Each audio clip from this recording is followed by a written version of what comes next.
hope for the masses. Headline edition, July 8, 1947.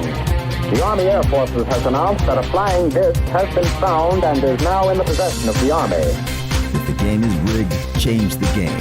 Game changer. I occasionally think how quickly our differences worldwide would vanish if we were facing an alien threat from outside this world. This is Fade to Black with your host, Jimmy Church, on the Game Changer Radio Network and KGRA, the Global Radio Alliance. I need your help to get to the year 1985. You're listening to Fade to Black with Jimmy Church on the Game Changer Network.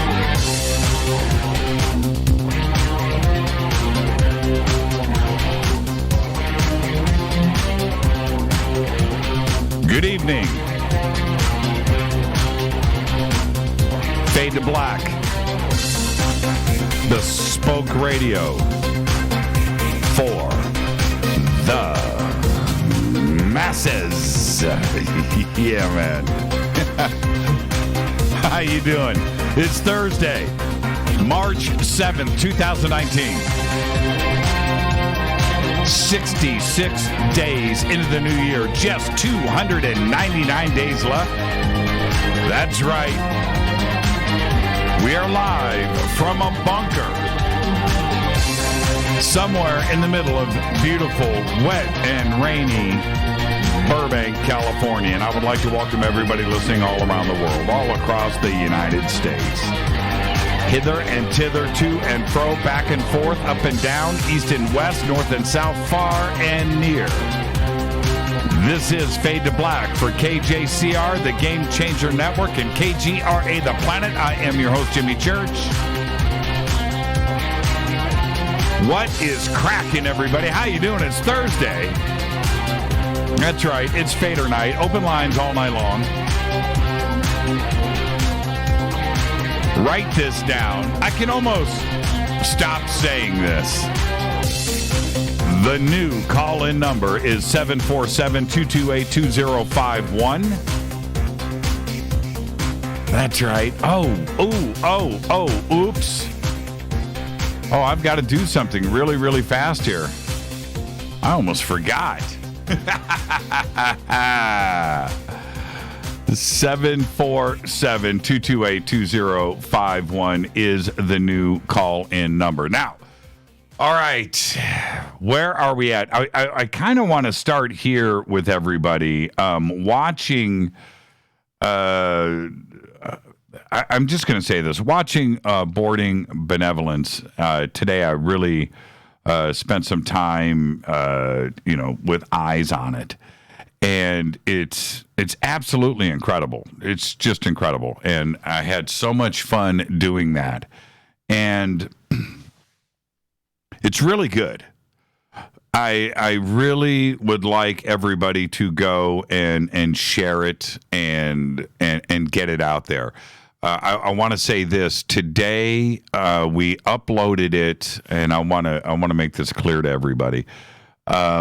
I uploaded it to our YouTube channel. Now, we have, let me explain a little bit how YouTube works. I didn't want any advertising on the video, right? I didn't want it monetized. I just wanted it up there. And you can't demonetize a video before you put it up. But what you can do is go in the back door and go in and remove individual commercials, and then you go in and click and then turn everything off. You can do it that way, but you have to select like monetize in all countries, right? And that's it. And when you get to a certain view count and subscriber count, that's what you have to deal with. When you don't have all of that, you can just post a video and you're not monetizing because you can't, and so forth. Well, anyway, I get the video uploaded. And the second, what YouTube has now is, especially with all the music streaming services out there, if you register any of your songs with any of those services, they're out there looking, right? They're looking. And so while this video is processing, it's also being scanned by search engines out there that are looking for content, right? Okay, copyrighted material. And so while that's processing, the video wasn't even up yet. It goes up, boom, and we get flagged for 3 songs that were donated, that we had the clearances to the video. Anyway, so we got these copyright claims today. No big deal on that. But what that in turn does to me as the account holder, I can't even access the monetization part of YouTube now. I can't remove commercials. I can't demonetize it. I can't do anything. And then the claimant turns around and puts a claim on the video, and they get to insert their own ads. Isn't that weird? It's backwards. So this video is up, and it's monetized, and it sucks, and it's done by automation. And the songwriter and stuff that is involved with this, of course, they don't want this, but we're stuck in this automation quagmire. It just sucks. And I just wanted everybody to go and view it. If you go to Pilot Collective, where, Matthew has, doesn't have the subscriber count and he can't monetize, so he doesn't have those issues, and you can go and watch it there all day long without commercials. On ours, we're forced to have commercials from an automation system out there, from a publishing company that's got these songs on their publishing company. And now to get the publishing company to reverse this, and what do? Pull the video down that nobody can see it. And meanwhile, the songwriter, if it gets 1 million views, and it wasn't supposed to be that way. This was a collective of everybody donating their time. It's unbelievable. Unbelievable. And I tried to backdoor today, and I tried to do everything I could to go in and strip down the commercials and remove them. Can't do it. They won't even let me touch it. My alternative is to pull the video down, and then nobody can see it. So there you go. So that's what's up with that. I just thought I'd share part of my day with you. All right. Where am I at? It's Thursday. It's open lines all night long. All night. Okay. So, and we'll be getting to that in just a bit. I'm not going to open up the phone lines until 7:30. So please don't call.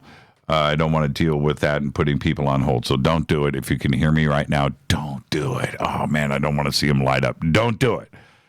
Don't do it. I'll just be hanging up on everybody. Okay? Just letting you know now. Okay. And there's a reason for that, too. It's the audio system, the way it's set up here, because I'm going to have a guest here in a few minutes, and I don't want things interrupted. All right. Now, follow me on Twitter at JChurchRadio. Yeah, sounds like a scam by the overlords. It is totally that. It's totally that. It's a way, It's it's a scam. It's a scam by the overlords, the automation overlords, and there's nothing you can do about it. And these big publishing companies, to get them to go and remove that, oh jeez, they're not going to do it. They're going to continue getting paid. So there you go. And meanwhile, I want you to understand, myself or Jason or Matthew or anybody else, no, there's no money. There's no money changing hands, and that's not what we wanted. But this one automation system from this publishing company is collecting every click on YouTube. It's just got to be done another way. Follow me on Twitter at JChurchRadio. Okay, hashtag F2B is the sandbox. You can join in on the conversation there. Of course, we have our 2 chat rooms, one at Spreaker and one over at KGRA, The Planet. All right, Facebook, YouTube, everything is right there. All of our social media. You can go follow, like, and subscribe over at jimmychurchradio.com. All right, any questions or comments during the show tonight? Hashtag F2BQ. Okay, now I just noticed, and I knew that this was going to surface sooner or later. I don't want to ignore Jorge. He just said, "Hey Jimmy, what happened with your involvement with On Stellar? You haven't mentioned it lately. You haven't posted. I will prepare a public statement about On Stellar soon. Okay, soon. Okay? All right. Okay. That's enough. That's all I can comment on right now. Jimmy at jimmychurchradio.com is the email, and you can certainly use that too as well. And don't forget to download the Surfer Music streaming app. It's completely free. It's right there. All you have to do is click and download. Click and download. That's it. No, no. You won't believe it just popped up on my screen. That was incredible. Nothing, no email, nothing. All you do is download it and enjoy it. And if you click on the banners over at jimmychurchradio.com, it'll take you to straight to Surfer, surfr.fm, where you can download the app right there. And that's it. That's all you got to do. And you just start listening. Okay? It's that simple. Okay. And I just lost. Okay. All right. Oh, man. You got to love life, man. You just got to love life. Okay. Where am I at? So now, okay, a couple of things. Our conference, Soltech, 2019 Soltech, is in Loveland, Colorado at the Sunrise Ranch, and that was our show last night. And all you have to do, it is very simple. All you have to do is go to Soltech Gathering. Everything is up. All of our speakers are there. Accommodations. We did an amazing show on it last night. We've got everything up on Twitter. We've got it over at jimmychurchradio.com. All you have to do is go to Soltech Gathering and get all of the information that you need and start making arrangements. It's the July 4th weekend, and it's going to be an extraordinary event. And looking at the documentary today and what Soltech represents, I just can't wait to get everybody together in Loveland, Colorado. It's going to be amazing. It's going to be a lot bigger than it was last year for sure, but getting all of you Fadernauts together in one place is it's just amazing. It's amazing. It's just an experience. So go and do that now, soultechgathering.com. And don't forget to subscribe to our podcast. It's just $2 a month. We have over 1,000 archive shows right there. Great apps, Apple, Android, everything that you need. Click on the podcast banner. And don't forget all of our sponsors here. Okay? And I am talking about Life Change Tea, and I'm talking about Life Change or Ancient Life Oil, and of course, Sacred Skulls and Hoffman's Optics and River Moon Coffee and Fade to Black Blend. Everybody that we have, and I know that I've left a few off, but go and visit all of our sponsors. They've been with us for a very long time. I want to get this out of the way really quick. Happy birthday to today. Brian Cranston is 63, and Brandon T. Jackson is 35. Of course, he played Al Pacino in Tropic Thunder. Also today, comedian Wanda Sykes is 55 years old. Our dead guy's birthday today is John Hurd. 1945 to 2017, died at the age of 71. Of course, there's Gladiator and Radio Flyer, Home Alone, The Pelican Brief, Awakenings, Beaches, The Seventh Sign. He was in The Sopranos, and most recently, Prison Break and NCIS. He died of a heart attack on July 21st, 2017, at the age of 71. His body was found by staff in Palo Alto, California, in a hotel where he was recovering from minor back surgery. And his back surgery did not play a role in his death. He just had a heart attack. Strange. Happy birthday, John Hurd. And now I would like to bring on with us the one and only Ronnie McMullen. Ronnie, Ancient Life Oil, how are you? Ronnie, are you there? I can't hear you, Jimmy. Okay, I can hear you though. Oh, I can't hear you. You're so faint. Oh no, Ronnie. Okay, I'm gonna try to bring Ronnie back. Let's see here. He was there. Oh man. You know what? I'm almost tempted to, I bring on Ronnie once a month. It's always great. Ronnie, are you there? You're still super faint, my Okay, friend. well, then you're going to have to deal with the faintness because we can hear you clear. Okay, Ronnie. I'm here. Okay, Ronnie. What's going on with Ancient Life Oil this month? Well, we have a huge price reduction almost on everything that was on the website. I think that's what you said.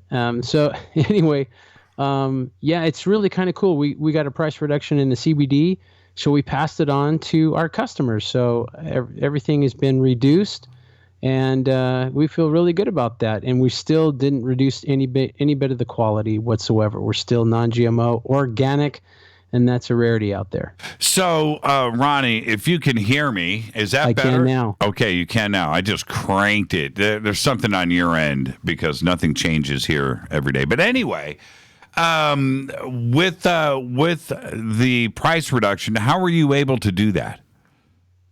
Well, our manufacturer was able to, because our manufacturer's growing, we're growing, and everything else, we were able, because it's, I guess, more makes less. So that's kind of how it happened. And I think everybody's getting on the bandwagon of CBD. There's just, unfortunately, a lot of companies that, and I'm not down in a bunch of companies and saying I'm the only one that's great, because that's not true. But there's a lot of companies that don't have the quality that we have. And so, if you don't go through rigorous stuff that you've got to go through, you can bring, and you're not organic or you're non-GMO, you can give a better price point because you're selling, not the best stuff. Now, what do you think is going on with this CBD revolution across this country? I'd mentioned to you earlier that I'm hearing commercials now on terrestrial radio for CBD products. And that says to me, like, the noose is loosening, number one. But number two, is Big Pharma about to jump on this bandwagon too, because they know that it works? And if they're going to relax their pressures that they exert, right, on media for advertising of alternative medicines, that may be what's going on? Or is it that the public is spoken and that's the way it's going to be? I think the public has spoken. Pharmaceutical companies were busy before this going on, and they were using legislation to stop companies like myself to sell CBD because it works so well. It's not just epilepsy, seizures, or anything like that, and that's the only thing it works for. It's across the board. It works on things for people that have blood sugar issues. It works for things for anxiety, for fear, for anger, all that kind of stuff. And you don't get high on the CBD made from hemp, which is what ours is. There's no THC, is 0.003 or less. I think ours is less. And so you have so many benefits, and there's no side effects of, well, by the way, if you take too much, this is going to happen. I mean, I take some heavy, strong stuff because I still have some issues. And by the way, there's a great way to help your products, whether you're getting tea or CBD or anything else off the board. I would like to just touch on before we go out. But anyway, so there's the CBD is across the board. It does so much stuff. And I think the people said, hey, we've had just about enough of corporate telling us what we can do and what we cannot do. And they couldn't win. So why not tax the hell out of it and make some money on it? That's the way I think they thought. With CBD, it's not like with other medications out there, certainly with Big Pharma, but even with herbal remedies too as well, where it's a focused thing that you are going to take for a certain symptom that you've been diagnosed, right? CBD isn't that. CBD is adjusting your body from the top of your head to the tip of your toes and getting things back into alignment. That's basically what's going on, isn't it? Yes, but there is a little bit of pinpointed stuff. In other words, if your body's out of whack, and you have a problem, let's just say you have anxiety, and a lot of that's going to be from the fight or flight, issue. And so your cells are going to be kind of goofed up. Well, CBD will go to that. It's the old question, how does it know? I'm not sure. It's like when you talk about the tea, it goes in and it takes all the bad stuff out and leaves the good stuff in. How does it know? You can't question nature. So, I guess it makes sure that you don't question nature. So it does go and it levels everything out, but it will, let's say something in you is way out of whack, it will touch on that probably more than it will the rest because that piece of your body is not, it's not doing its best. I'll put it that way. I'm trying to be careful with my words here. I understand that. And recently I have been using personally the balm, the salve that comes in the can. Yeah. Ooh, baby. That stuff is absolutely amazing. And I really knew what that does for pain. I would be out of it tomorrow. I mean, seriously, you put that on and it does great and wonderful things for your body if you're in an issue of whatever. I'm trying to be careful again. But yeah, it's one. I mean, just look at your success. I mean, did it change you? I can't. It's what I use it for is so personal. I can already see people cracking jokes, but but yes, that makes it good. But yes, and again, I need to be careful with my words here too, as well. All I know is that what I am using it for. Okay. All right. I want everybody to just use your imagination for a second. Let's just say that as you get older, certain blemishes will appear on your skin that weren't there before. And as time goes by, these things will get bigger. Right? And, yes, that's correct. And I use this directly on one specific area that I thought, I was starting to get alarm bells on. I was starting to trip. And is it working? It's nearly gone. And this are one of a million stories. I mean, this is what I can only imagine. I mean, it's mind blowing, and this is why if people really knew what CBD, whether it's the salve or the tincture. I mean, think about it. If the CBD is right in front of your eyes, removing something or changing something on your body, then imagine what it's doing on the inside. Right. Because you notice when you put the CBD on we'll call it the spot. When you put it on the spot, it didn't hurt the rest of your skin, did it? No. And see, this is the thing. When you have something like this up here, your mind takes over and you're thinking crazy thoughts, right? Yes. You just are. And I'm talking to Rita. I'm like, Rita, and a year later, I'm like, that's I need to go, anyway. So we started using that, and now I'm turning around to Rita over the last 6 months since I've been using it. It's almost gone, isn't it? Yeah, it's almost. I cannot believe it. I mean, I was at the point, Ronnie, where I'm ready to call an oncologist. Yeah. Right? That's where I was. My mind was just flipping out. And now, look, it's peace of mind. I don't even care. It's my I've seen it happen on my dog. Same kind of issue, believe it or not, on my dog. So right. It's mind blowing.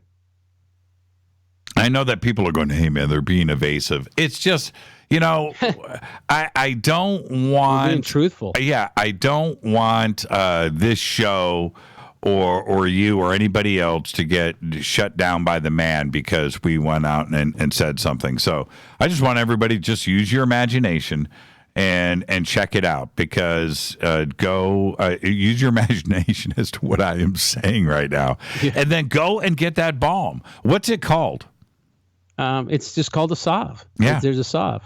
And we even have a massage oil, which is really good for relaxing the body. But the salve is what you're talking about. Right. And that's what I use on my dog. And it's changed everything, but I can't go into detail because the suits are after us. What do you do? Do you have a CBD tincture for pets or? I do have one for pets, but the salve is kind of just for everybody. And so I just, it was one of those things where I saw this protrusion on my dog and I'm like, oh my gosh. And so I thought, I've been feeding my dog CBD and that's helped a little bit. Right. Not, because it's the inside and you don't know what it's doing. It could be helping a whole ton and you don't even know. But anyway, right. But I saw it change. I saw it go down a little bit. But then I thought, well, hello, why don't I just do some head-to-head contact? I put some salve on there and within a week, major changes. I know. It's insane. It's insane. It's insane. Wonderful. I mean, I don't want to see a whole lot of unemployed doctors out there, but AI. I read this the other day, and before I let you go, I do Fader Facts every day on the show, and I'm out there looking for crazy stuff. And one of there was a report that was released about 6 months ago. And it was a professional report that went around in the law and medical fields, right? Mm-hmm. And was out there for them. And it said that AI is going to put most law and medical and financial jobs out of business. Yeah, that true. AI is going to be able to take over all of those institutions, right? And so soon we're not even going to have to worry about it. But for now, we do. The reason they're doing that is because AI has no emotion. No, they make the correct decision. There's not, hey, I'm really sorry, blah, blah, blah. Yeah, we don't really care about sorry because we're programmed a certain way. Well, Wall Street now, when you see these reactions of things going up or down uncontrollably, it's because the computers are... the AI is making purchases faster than anybody could on a computer keyboard, right, or with a mouse, and they're reacting to some financial information, and they can't slow it down, right? It happens so fast that they do have a master switch that they can flip, to shut down all trading, right. But that's what's causing these crazy swings on Wall Street. It's not stock traders. I'll tell you AI. something. It's going to bite them in the butt. It's all coming down the pike. And, the way I look at it, you need to be a happy camper and have some goods to take care of yourself. And, I don't think Twinkies is going to do it. Ronnie, thank you so much. You've got one of the greatest companies out there, and you've been supporting Fade to Black for so long. And I want to thank you for that. But I also want to thank you personally for what you've done for me and my family and what you've done for this community. You do amazing work. Thank you so much. Where can everybody go right now? Everybody can go to ancientlifeoil.com. That's ancientlifeoil.com. And Jimmy, I love you, brother, and I love all your listeners. So keep Jimmy in there. He's the best. Thank you, Ronnie. So yeah, major price drops have just happened over on the Ancient Life Oil website. He got a price reduction. He passed it on all to you. It sounds like a TV commercial from the 70s, but that's exactly what has happened. And Ronnie, thank you for doing that. Thank you, sir. Ronnie McMullen, Ancient Life Oil. It's really that simple. The banners are over at jimmychurchradio.com, or you can simply just punch it right in, ancientlifeoil.com. All right, it's Thursday night. It is Fader Night. Thank you so much, Ronnie. He's one of the best. One of the best. That's a great human being right there. This is Fade to Black. I'm opening up the phone lines now. When I come back after this break, we're kicking off another Thursday night Fader Night. Open lines all night long. I'll be right back. Stay with me.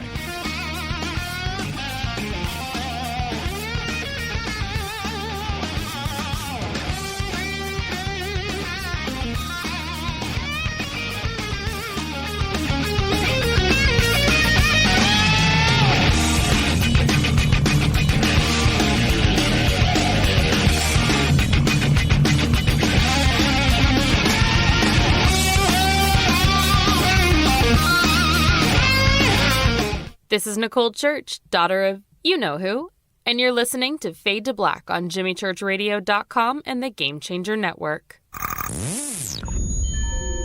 You're listening to Jimmy Church, Fade to Black. Fade to Black will now pause for alien identification. The station that talks the net. KGRA Radio. When you take the beans from Central America with dashes of Indonesian and African mixed in and then roast it to the dark side of Fade to Black, you create the ultimate brew of fringe. Introducing the Fade to Black blend from River Moon Coffee. Yes, River Moon's darkest customized roast was created for the love of Fade to Black. The alchemy of masterful roasting and smoking the beans is in every sip of this full-bodied, dark Java. I need my coffee dark, deep, with distinct bittersweet chocolate highlights, just like the bunker. Leaning further into the darkness of the roast is Fade to Black blend from River Moon Coffee.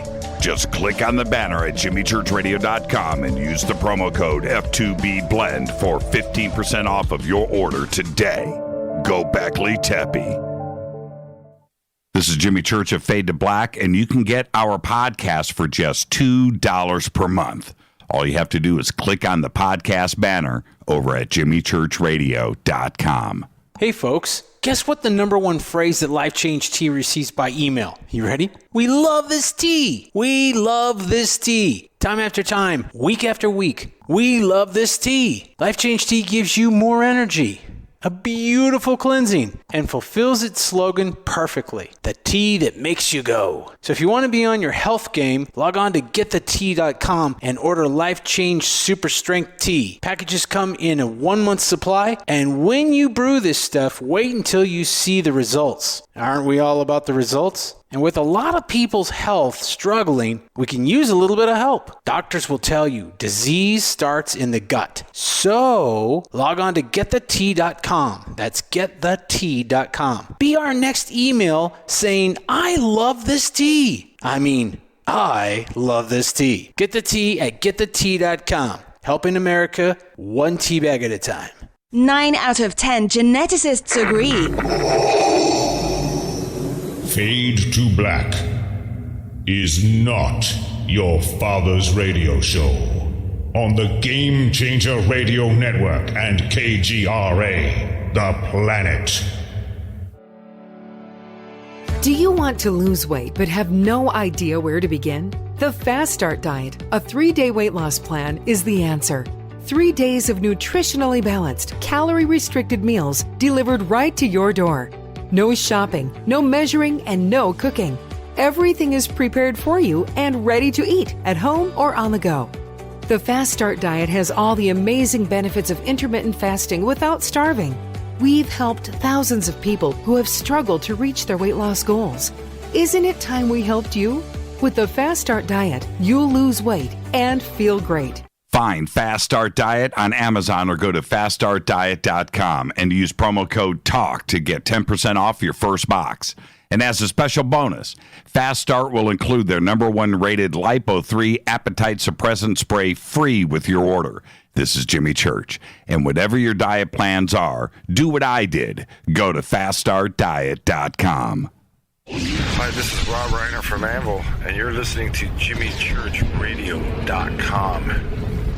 What's up? I'm Chris. What up? This is Kyle Mantis, and you're listening to Jimmy Church Radio.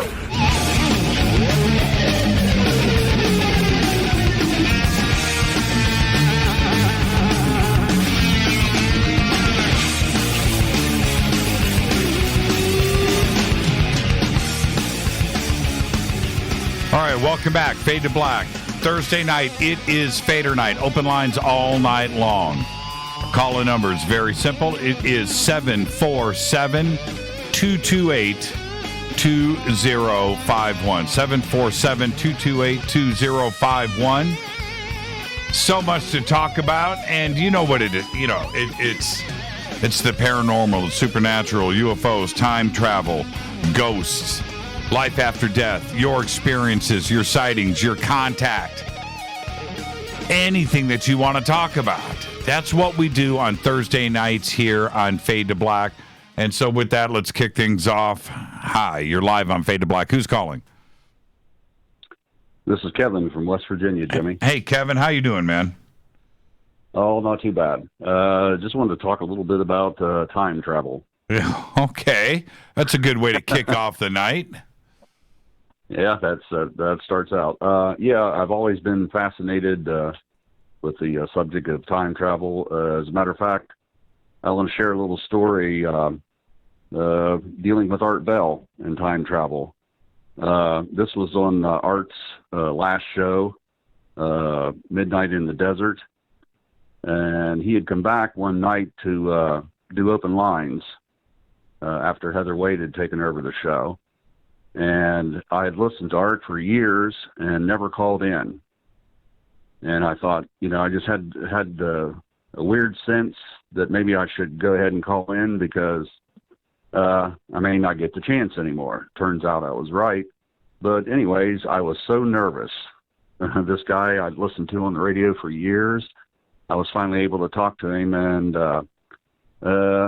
he said, "You waited all these years to call in, and you don't want to talk about anything." So at the top of my head, I said, "Time travel." Oh, good, and he just went on about time travel, and he asked me if I'd ever seen a film called Frequency. It dealt with time travel and Art's favorite subject, ham radio. And he said, "Oh, you've got to see this film." Of course, they made a short-lived TV series out of the film too, but it's always fascinated me. And did you watch Frequency? Yes, I did. Great film. Yeah, it is. I didn't know that Art had seen it or had recommended it, but it's a really, really good film. There are so many. That's actually a pretty good subject for tonight for those out there that'll be calling in. Are your favorite time travel films? And we all go to a few basic films that pop up, but Frequency isn't one of those films that people think of first. And it's really good for that. And there's another one called Primer, Primer. And this was, talk about an independent film. This was just made by a group of friends. I think they literally had a budget of like $7,000, on credit cards that they all, put together. So, one of those stories. And the time machine that is in the movie, which is in a storage locker, right? It is literally, you don't know it. You only find this out with the trivia from the movie, but it's a cardboard refrigerator box with Christmas lights, right? Okay, so that's the budget of this film. Now, and don't let that in any way sway you from watching this film because of the budget or anything. The films are always about, the script and the story. And the technology behind time travel, all of the concepts, all of the buzzwords, everything that we talk about, all of those elements are in this movie. And it is so cleverly written and so well acted that it is one of those movies, especially if you have just a modest interest in time travel. You go and you watch that. By the time you get to the end of it, you're almost a part of the movie. It is so well acted because it's done with love, and it's written that way. It's written so well. And the negative aspects of time travel as well. We say it all the time, right? Be careful what you wish for, right? And that's what these guys go through. And so anyway, that's another movie like Frequency. People don't think about Frequency first when they think of a time travel movie. And another great one out there is Primer. And for you, what other time travel movies have you seen? Kevin? Yes. I said, what other time travel movies have you seen? All the big ones, the Back to the Future ones. You said this one was Primer, right? Yeah, Primer. Yeah, but you shouldn't be searching for it while you're on the phone with me. You do that after you hang up. See, I can already tell what Kevin's doing. He's Googling. So, but yeah, it's called Primer. Really good. Back to the Future. I think those are all really good time travel movies, actually, all three. And I seem to have lost the connection here. Okay, I don't know what's going on, but I've got you, Kevin. Let me. It may lie on your end, and feel free to call me back. I'm going to try this. Let's see. Hi, you're live on Fade to Black. Who's calling? Yeah, turn me down in the background. Let's see. Hi, you're live on Fade to Black. Okay, all right. You can't do that. You can't do that. Hi, you're live on Fade to Black. Turn me down in the background. I seem to have lost the connection here. Okay. I don't know what's going on, but I've got you, Kevin. You've got to turn me down. Feel free to call me back. I'm going to try. Oh, man. Don't even tell me I'm going to go through these kind of phone calls tonight. That is just a drag. This is Fade to Black, 747-228-2051. And I'm going to continue going down through everything here. Hi, you're live on Fade to Black. Who's calling? Hey, it's the Q, Jimmy. You are low audio. Maybe it's my phone. Try to see if I can hear you better. How you doing, man? I'm doing good. Who's this? It's the Q. I talked to you a couple weeks ago. Okay, Q. What's on your mind tonight? You said about Primer. I'm trying to remember. That was where the one guy came back after his wife was killed, right? It's about some friends that are they all work in the tech industry and the money. How do I want to say this? In the money markets, right? And some are in the tech well, anyway, it's a group of friends, and they're young. And the part about I don't know. Okay, here I've got it here. 2 engineers, like I said, in the tech industry, Aaron and Abe, supplement their day jobs with tech projects working out of Aaron's garage. During one such research effort involving electromagnetic reduction of objects' weight, the 2 men accidentally discover an A to B time loop side effect. Objects left in the weight-reducing field exhibit temporal anomalies proceeding normally from time A when the field was activated to time B. And like I said, this is the technical aspects of this, the science that is represented in this movie is on pitch. Okay, that's a different one than I was thinking of then. Because you said that refrigerator box with the lights. And, geez, I wish I could remember the name of it. It was good, too. The point of that time travel movie was one friend, they both agreed we're not going to use it separately. You know what I mean? Like, if you and me had a time machine, we agree we both use it at the same time and so on and so forth. But you wind up where your family member dies and you decide, no, you're going to use it on your own. And then you screw everything up and you wind up living your whole life over and over and over and over, where I only live a week. You've lived your whole life. Yeah, right. Wouldn't that be, and see, if I've thought about that a lot, Q, if you are able to manipulate time as an individual, yep. You, Q, right? And so you are going and in a time loop or whatever, you're going back to this specific time, maybe it's something that you enjoy, whatever, and you're doing that. Well, everybody else, right? Are they just living in a loop? Right? Where they're not changing, right? Everything. I think the answer to this is, it's hard to hear you though. I will let you know. So it might be something on your end because you already had that twice. I think the answer is there is no answer. I think it might be right with a loop. Yeah. Can you hear me now? Nah, it's the same, dude. You're like, whoa, there you go.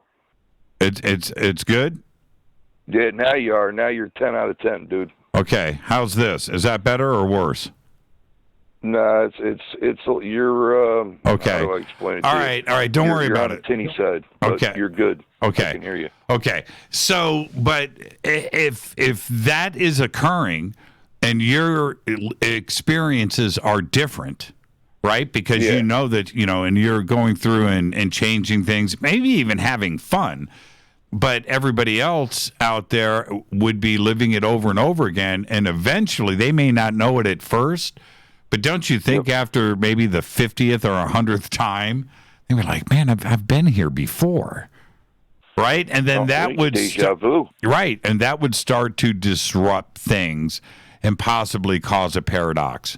Maybe that's what déjà vu is for everybody right now, and we just don't realize it. Oh, I've often thought that. I would have these crazy, strong déjà vus, and I would say out loud that I feel like somebody has read my book. Oh, dude, and you almost get a chill, don't you? Yeah, like somebody read my book. Somebody knows what's going on. It freaks you out.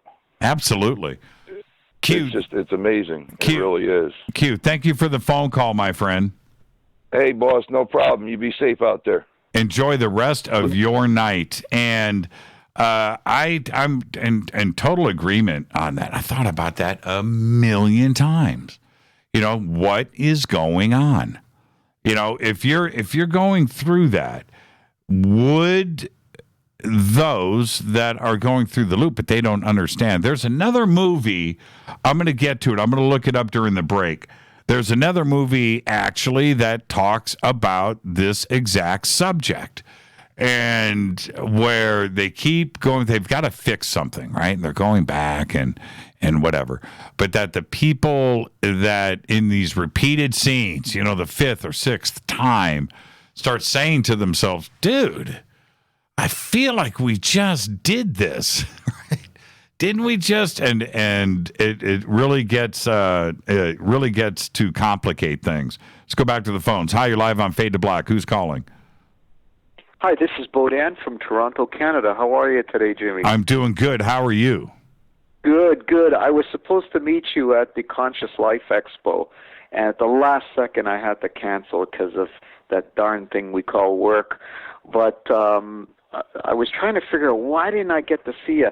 And then on another post, you said something about you forgot to bring the coffee with you, or the coffee never got delivered. Yes. So now I know I would have flown out all the way out to California, and we wouldn't have a chance for that Fade to Black coffee. Yeah, that would have been a drag. How do you spell your name? Bohdan. That's what I thought. Okay. All right. Yeah, and I'm a third-time caller, by the way. Yes, you are. Okay. All right. So what's on your mind tonight? So today, I was just looking into some conscious expansion courses I wanted to take, and when I was Googling about people that visited the Conscious Life Expo, I stumbled across a lady by the name of Lauren Pritchard, and she's what they call an ascension coach. And through all your guests that you've had over the years, have you had anybody that specialized on ascension training, or do you have any experience with that? I don't know who she is, so I can't make a comment there, but Maureen St. Germain. Okay. Maureen St. Germain. She's amazing. Okay. She's absolutely amazing, and she's really cool. Okay, I will Google her after our call, but I've actually signed up for a course with Lauren Pritchard, and I'll report back to you in the next few weeks when I call back in on what's going on. Also, I wanted to ask you about the Monroe Institute. Have you had any guests on from the Monroe Institute, or have you done any training with them? Yeah, I've had a couple, live on the air, forcing me to think. But I think the answer is yes, over the years. Have some more coffee. Yeah, I know. I mean, so many guests, so little time, right? But I'm sure that we've had somebody on from the Monroe Institute at one point or another. But yeah, off the top of my head, I don't know. Yeah, you're aware that they do the remote viewing and things like that. Yep. Okay, good. Yep. Yeah, so I'm learning about it, and one of my missions for you, Jimmy, is whenever I learn something, I want to pass it on to you and your listeners, and perhaps somebody can pick something up. Well, the subject of remote viewing for me is one of the most fascinating. I know this is my belief. I believe that it's real. This is not. I think it's been scientifically proven. There's way too many things that have happened around the world with different professionals and also governments and so forth that have taken advantage of it. But I've also had personal experience with it too as well, and it's absolutely fascinating. There's something going on. I've always wanted to learn how to do remote viewing, and I probably will. I think at some point I'm going to apply myself and see what's going on with it. I find it completely fascinating. Years ago, this is one of the most mind-blowing experiences I had with remote viewing. When we had released the story about the Malibu underwater base, we posted a bunch of pictures online, and they all said jimmychurchradio.com, underneath it, and they were watermarked. And we published this article and off to the races. Well, anyway, a few days later, I'm on the net, and I might have even been on YouTube, and something pops up, and it says, remote viewer live viewing of Malibu underwater base. And I went, what is that? So I clicked on it, and this is what it was. So the target is the Malibu underwater base, and it's in an envelope, right? And it's sealed up. In the envelope is one of my pictures, right, with jimmychurchradio.com, one of the blue pictures. And that's what's in the envelope, and it's sealed. And so this remote viewer, and I will think of his name here in just a second. I think his last name was Reagan. Yeah, I think it was Reagan. He's going through this whole thing of, going into the Malibu base. He's drawing this garage door, and he's got this whole thing and what's inside him. And it was fascinating to watch him go through it. I don't know what's in the envelope. So he goes through the whole thing. I'm like, wow, that kind of looks like the Malibu, and I go through the whole thing. And at the end, he opens up the envelope, and it's my picture. And there it is, and he had drawn it. And it blew my mind. It just stopped me right there. And it just shows me that, he could have drawn anything. He could have drawn a Hot Wheel race car. He could have drawn the McDonald's Golden Arches. He could have drawn anything, but he didn't. He drew the entrance and the inside of the Malibu underwater base. And that's what was in the envelope. And it was unreal. To this day, I was just blown away by what remote viewing is. So I want to learn it. When you go through the course, absolutely. Let me know. Very similar to what I mentioned to you a couple weeks ago when I called in last time about InfoVision. And with that, my daughter, I was telling you, I put a blindfold on her. I'm in the next room, and I'm pulling up colors, like pieces of paper that are different colors, and she's picking them up left, right, and center. I'll email you a quick video, maybe a minute video for you to see this, and you'll be blown away. I actually wanted to show you all about this InfoVision at the Conscious Life Expo, which I didn't go to, but it's fascinating. It all ties into, the intuition, the Monroe Institute, the remote viewing, the third sense, and the basic growth in or consciousness that we're all, I think, society is going through right now. Fascinating if you know how to just open up your mind, believe in it, and just watch the magic happen. And one of the tricks I've learned over the last few years of doing it is just by being present and having an open mind, and just things just start falling into place.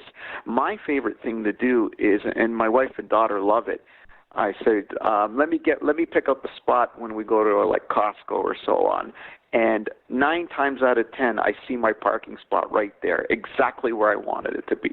Pretty neat stuff. Yeah, I do that at Costco every time we go, and Rita's pretty upset with me that I have that kind of luck. You should if you're going to do a conference this year, you need to go to Soul Tech. That's what you need to do. You need to go to Soul Tech. That's a life-changing thing right there. Go to Soul Tech, and we'll get to hang out. Awesome. I'll put it into my to-do. Hopefully work won't get in the way. SoulTechGathering.com, Bodan. Thank you so much. Thanks for taking my call. Have a great night. Remote viewing. Something going on with it. Something going on. I'm telling you, Courtney Brown, his whole crew, man. So there you go. I'm going to take a quick break right here. It is Thursday night.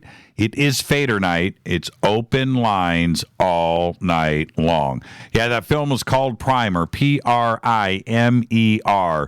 And if you want to see a true independent film, there you go. That's the one. Start right there. So well written. And the reviews, the critics' response to that, absolutely. It won the Grand Jury Prize 2004 Sundance Film Festival. That's right. It's amazing. I'm your host, Jimmy Church. This is Fade to Black. More of your phone calls are next. Stay with me.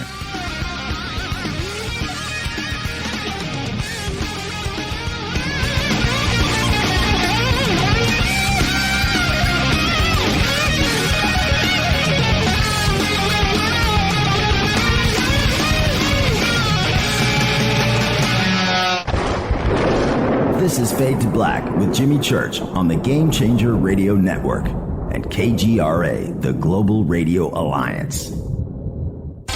This is KGRA Digital Broadcasting Station, Salt Lake City, Utah, Van Buren, Arkansas.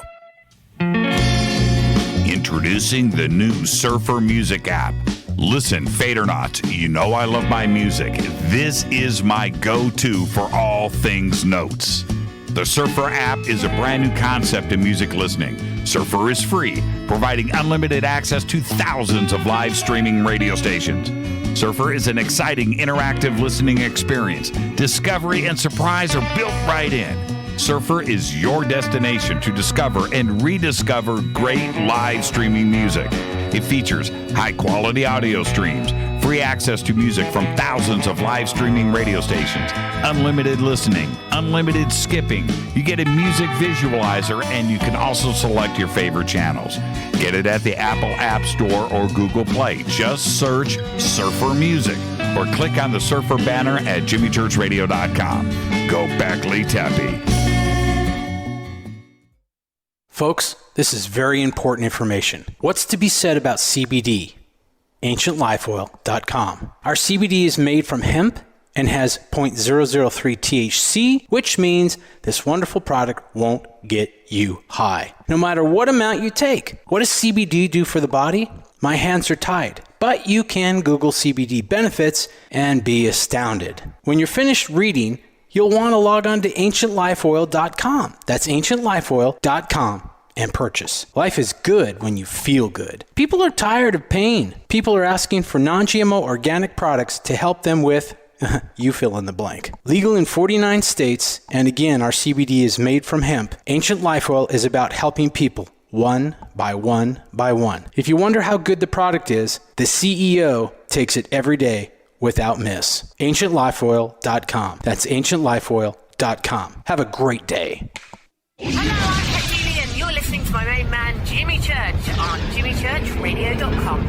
Hi, this is Ray Hobbs here, repping the planet, and you're listening to my good friend, Jimmy Church, Fade to Black, on the Game Changer Network and the KGRA Digital Broadcast Station. This is Toby Kebbell. You're listening to jimmychurchradio.com. Don't hurt me, Jimmy. I'm only little. Hey, I'm Adrian Grenier. And this is Ari Gold. We're the Honey Brothers. Yes. We're of the Honey Brothers. Hey, I'm Adrian Grenier. And I'm Ari Gold. We're the Honey Brothers. And you're listening to Jimmy Church. The Revolution. Reclaim your active lifestyle with Angioprim. Angioprim is the original liquid oral chelation supplement. Chelation helps remove toxins, heavy metals, and cholesterol in your veins and arteries that can cause blockages. Scientific research proves the active ingredient in Angioprim has superior oral chelation action that helps promote cardiovascular health. Find out more. Go to angioprim.com. Talk to a trained consultant by calling Angioprim toll-free 877-882-7221. This is Jimmy Church of Fade to Black, and you can become an official FADERNIGHT by just going to our membership section at jimmychurchradio.com. Hey, it's Grace. Can we talk about something serious for a minute? Your age. Getting old has its perks. But remember, being a few years younger, you know, your hair was thicker, you didn't have so many wrinkles, that extra weight wasn't haunting you, and you just felt better. Well, we can't turn back the clocks and go back 10 or 15 years, but you can start feeling and looking 10 or 15 years younger with Nature's Youth RSF. It's a doctor-formulated daily supplement that helps your body maintain its peak performance and fight the aging process. Imagine sleeping better, looking better, and feeling better. See how Nature's Youth RSF has helped thousands of people just like you at naturesyouth.com. Naturesyouth.com. Imagine how it will feel when your family and friends are asking you what you did to look so good. Your secret will be Nature's Youth RSF. It's time to start looking better and feeling better. Learn more and order your Nature's Youth RSF at naturesyouth.com. That's naturesyouth.com. That's naturesyouth.com. Hello, this is Serena Wright Taylor from Conscious Life Expo, and you're listening to Fade to Black with Jimmy Church, who holds the Lucky Pony record for the best astrological chart since 1963. True story. This is Micah Hanks of the Gralien Report, and you're listening to Jimmy Church on Fade to Black, across the globe on the Game Changer Radio Network and the one and only KGRA Radio, The Planet.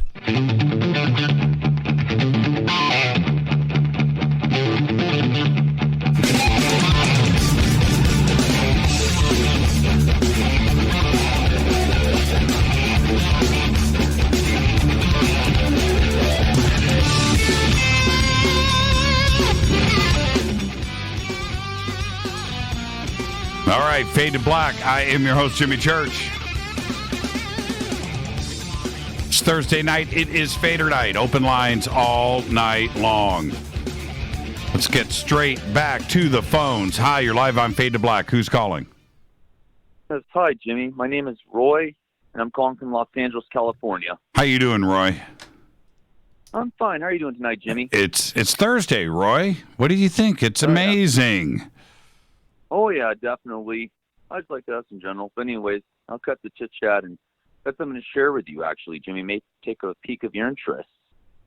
It actually turns out I actually did see a UFO at one point very early in the morning of 6/17 on February 14th, 2017. And the reason I remember this is because at the line of work that I do, which is in construction, I was on my forklift, ready to pick up a piece of lumber. And lo and behold, when I'm raising the fork, all of a sudden, if you look up in the sky, I see this very bright, almost circular-like motion going. And it was moving at such a speed of, I couldn't even describe it. And then my coworker, who happens to drive next to me at the job, said, "That looks like some fighter jets." I said, "No, that's not a fighter jet, because with fighter jets like F-16s and F-14s, you would hear certain sounds like those echoing. This did not even have an echo whatsoever. And the way it looked, it was going at such a speed I couldn't even describe it. And it was silent, Jimmy. Need I say more?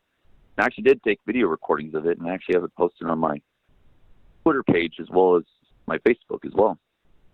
They're very interesting, and even got a few pictures as well to share. So you're absolutely right. We all know what an F-14, F-15, F-16 sounds like and looks like. And when you see something up in the sky and you don't hear anything, that is a pretty good indication of something pretty strange going on. I mean, if you don't hear a fighter jet, right, then what else is it? What did you think you were seeing?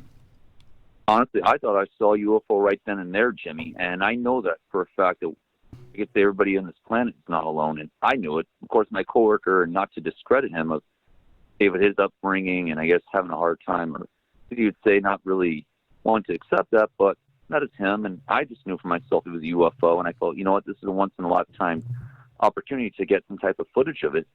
So I'm glad I took video and some pictures. Then, ironically, around the weekend, I think it was around September of last year, I saw almost like it probably was the same UFO come back, except not within the early morning hours. This was done within, I'd say, between 10 a.m. to 11 a.m. And I remember seeing a very circular motion going on in the sky, almost like circling like a wheel going. And I could tell because the way how those clouds are going, with clouds, it only goes in one direction, Jimmy. And I could tell that, wait a minute, this didn't seem like the irregular clouds. And I saw this circling, and then we didn't have wind in this day in September. So I remember it was getting very windy. I'm thinking, what's going on here? This is just too weird. But then at the same time, I'm thinking, well, I wonder if it's the same one, or I don't know, it could be a different UFO for all everybody knows. But I thought I'd share this with you because I felt, why not have it shared with anybody out here to see if Yeah, pop it up on Twitter while this conversation is going on, so I can see it, and I'll also retweet it, and we'll get comments from the rest of the Fadernauts out there. Will do, Jimmy. It'd be my pleasure to share this with you because I feel like this has got to be shared. This is just too good not to share it, and and it's just something I feel like it has to be shared, on anything. And yeah, I agree. Roy, what's your name on Twitter?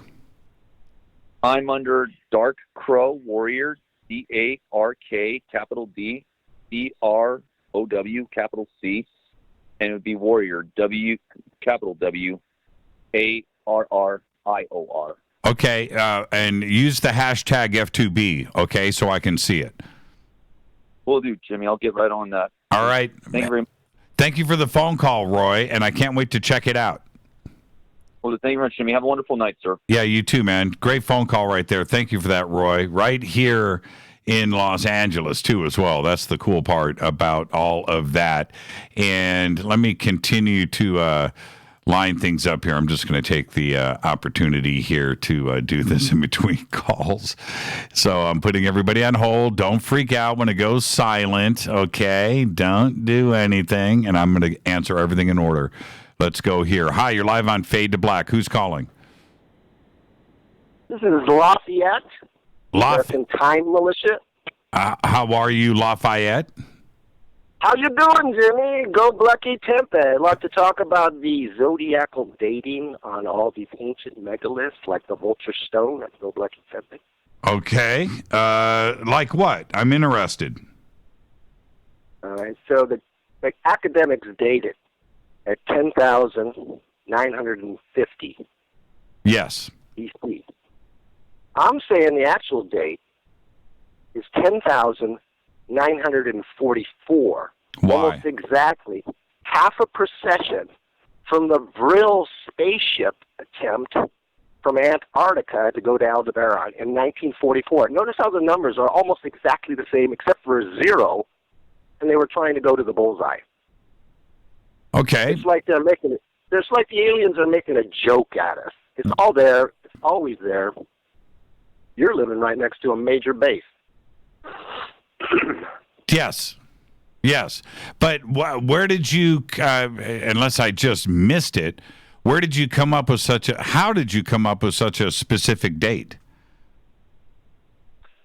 Well, I guess it's from when Joseph P. Farrell said that the Nazis had developed time travel. I figured they had because of the Foo Fighters.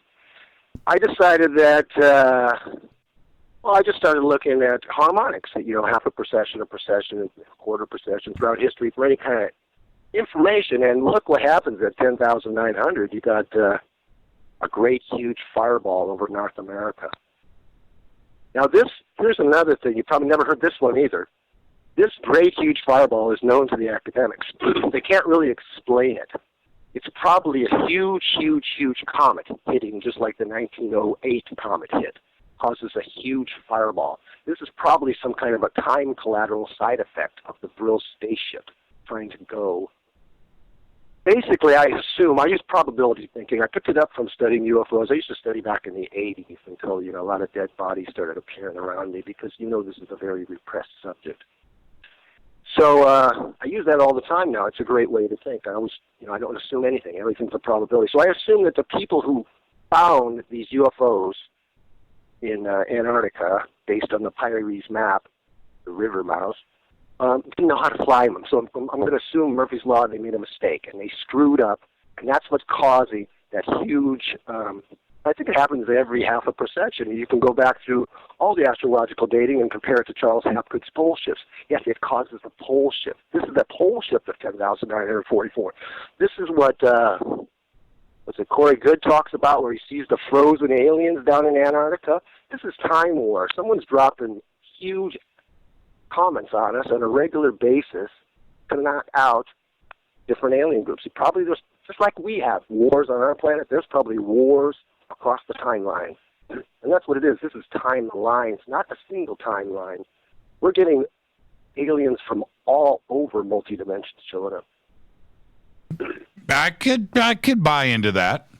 And the only reason why I am so quick to go, yeah, probably, is it's the amount of stars and planets in our own Milky Way that could support advanced civilizations, not one, not two, but potentially millions. And out of those millions, how many interact with each other?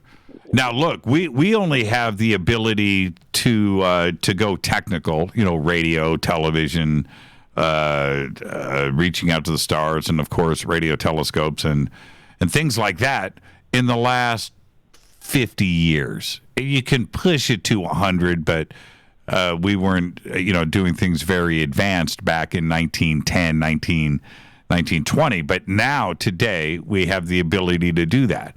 But it's only for 50 years. Now, if you're dealing with, thousands, if not millions of ancient, high-tech civilizations out there, how many of them have been in contact with each other? Well, I would say almost all of them, right? They're well aware. They know what's going on. They get information on, so that's what's going on with that solar system over there. Okay, thank you for that information. We don't need to go there. But what about this one over here? Yeah, we've been there. You need to go check that one out. And they're trading information so they don't have to spend time traveling through interstellar space, right? And they're communicating. And that comes back down to Earth. So how many of those out there are aware of planet Earth? Not one, not two, thousands from different parts. From different parts of the Milky Way that don't look the same or act the same or have the same ambitions, the same quests, the same goals. Some don't want to do interstellar travel. Some want to fight wars. Some don't. Some are into peace. Some are light beings. Some aren't even physical. Some are physical. Some are looking to colonize other planets because they've overpopulated where they're coming from. Some are just interested in building Dyson spheres and conquering vastness amounts of territory. There's all kinds of reasons, which comes back to planet Earth. We could be in the middle of crossfire. There's no question about that. And that it's going on out there by potentially, hundreds of billions of planets, where these civilizations that are a million years in front of us have huge populations. Not 7.5 billion people like we have on this planet, but how about 700 trillion? Right? Just crazy numbers. All right, that's the standard, Rab. But now you have to. I create these probability matrix. You start with that fact, and then you have to connect other facts to it, especially like preconditions. For that to be true, what would have to be true before that, and what would be the consequences of that? I get that. So first of all, the first thing they throw at you, and basically, you're making an assumption that you can travel as a civilization. I'm saying once you leave your timeline, you can never go back. You've got a logistics problem. You've got to find food and stuff. It's like tuning into an infinite radio band, Jimmy. how could you ever find the station you were on once you knocked it off? There's an infinite number of one of them to tune into. So that's what's going on. They have a logistics problem. Well, it could be. Look. Let's Lafayette. Let's be very, very sensible here. When you get into that line of thinking, where you pinpoint a situation, whatever the situation is, and you put a thumbtack right there, and pinpoint that, you now have 1,000 conversations and questions that come off of that, and each one of those 1,000 have another 1,000. And it's wherever you want to apply your time, and you can continue answering and asking questions going off in any direction. So yeah, I totally agree with you, and that's one of the things that I've learned. If I've learned and it's such a huge thing to say. If I've learned one thing. Once you start to understand the vastness of not only our Milky Way and the distances involved and how many planets and stars are there, and then you take that very same concept and apply it to our universe, the numbers become overwhelming. Stupid big and stupid large. And then you find out that we don't even know the end of the universe. We don't know how much further out it goes. And now, when you take all of this probability and question and answer situation, physicists now agree that the universe is expanding the way that it is now expanding at faster than the speed of light. So therefore, we can't even see the end of the universe, because those objects that would be creating light are moving faster than light. So we don't even see that now. And so the universe can indeed be infinite. It's not finite. There isn't an edge to it. So all of these questions that you're raising now are infinite. It's wherever you want to apply your thought. And you just stay right there. So I do it all the time. It doesn't matter. It doesn't matter. Pick a subject, and you can run off and spend the rest of your life just chasing those questions and answers based off of one. So, yeah. Well, Jimmy, I got an issue, though, Jimmy. I need you to do me a favor. We're being invaded by the Mantis. They are abducting people. They are molesting little children. And I want to do counter activity against it, like the Alien Hunter or Jacobs or Richard Dolan. And you want me to? Something we can do. You can help. You are the dude that can do it. If you bring me, or anybody brings me proof that Mantis beings are doing evil deeds on this planet, you bring me proof. Bring me a video. Bring me, There you go. I can tell you where to find it. There's some down in your end. That is a Mantis base down there. And you know they're like 15 feet tall, and you know they're interbreeding with us. So there's likely to be giants in the LA area. And guess what? Catalina Island has giant, red-headed, six-fingered horses. Well, probably on the west side. Go out there, find it. Go out there and find it, and then I'll go out there with you. Well, here's what it is. They're telepath. You know they're telepathically invading us. That's the point of this interbreeding, is to create a telepathic communication method between us and them. And they do it in every world they invade, right? I don't know. Are they doing it? Are they doing it with you? Oh well, most of humanity is part Mantis. And they're doing upgrades because these comets are coming. There's going to be all this disasters happening, and only the fittest will survive. That's what they do. They're breeders, right? I put my mind into the mind of aliens or universes or atoms and think how they would think. I use motivational, and then that's how I get the probabilities off of there. So but telepathy is a two-way street. I mean, they get close to us, as Jacob says. They can control us, and they have no emotions, really. You can't get back at them. That's why they're kind of evil, because they just don't really care that we're suffering. But telepathy is a two-way street. But this is, okay, so when I put my mind to the same situation that you just did, I actually come up with a different answer. I absolutely do. I absolutely do. If I am so advanced where I've beaten time travel, I can fold space. We can do that. Faster, we're doing that. Hold on, Lafayette. Faster than the speed of light travel, faster than the speed of light thought and communication. If I've conquered all of that, which means now I am immortal, because if I'm traveling at the speed of light or faster, I'm not aging. So therefore, you're getting it. So now I'm millions of years old. Therefore, if I am that being coming to this planet, coming to Earth, way before I ever get here, I'm dealing with it. You wouldn't even know that I'm coming. Earthlings wouldn't even know about telepathy, or it just wouldn't be that way. There would be nothing. You're making an assumption. No, you're making that, but you're making the same assumptions. Once you get space travel, once you get this time travel, you stop advancing as a civilization, and we have it right now. So you're making the assumption that they're way, way smarter than this, and they aren't, really. What they're doing, they probably terraform this planet. You're correct in that they're traveling in time, but from their point of view, it's only a few years. From our point of view, it's millions of years, and William Tompkins goes into this quite a bit.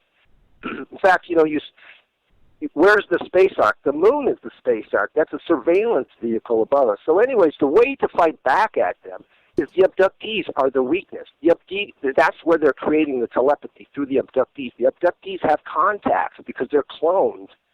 So if the abductees change their consciousness will then be reflected into the alien hybrids. How would that be possible, though? You see, if you are that advanced of a race, then you would know how to install antivirus software in your own mind so you could fight off any sentient being out there that you would confront. It wouldn't be so simple. True. It wouldn't be so simple. True, but it's the only. Here's the thing. It's the only game we have, and look at. And I'm going to tell you, it's a very easy thing to do. And like I said, you're the guy to do it. You're a musician, right? So we just have an acid test concerts where everybody gets high on shrooms. Okay. Especially the abductees. If the abductees start doing shrooms. In fact, if you're about to get abducted by a spaceship, the first thing you're going to do is smoke some DMT or something, because it'll affect them. Yeah. They're also, because they're mechanical. They're not really biological. What are they eating? There's no toilets on UFOs. You ever heard of a toilet on a UFO? I haven't been on one, but I've often thought about that. Lafayette, enjoy the rest of your night, man. Great phone call. All right, bye. Yeah, thank you so much. That's a great phone call right there. It's a great phone call. It's just, I'm going to do all this in order.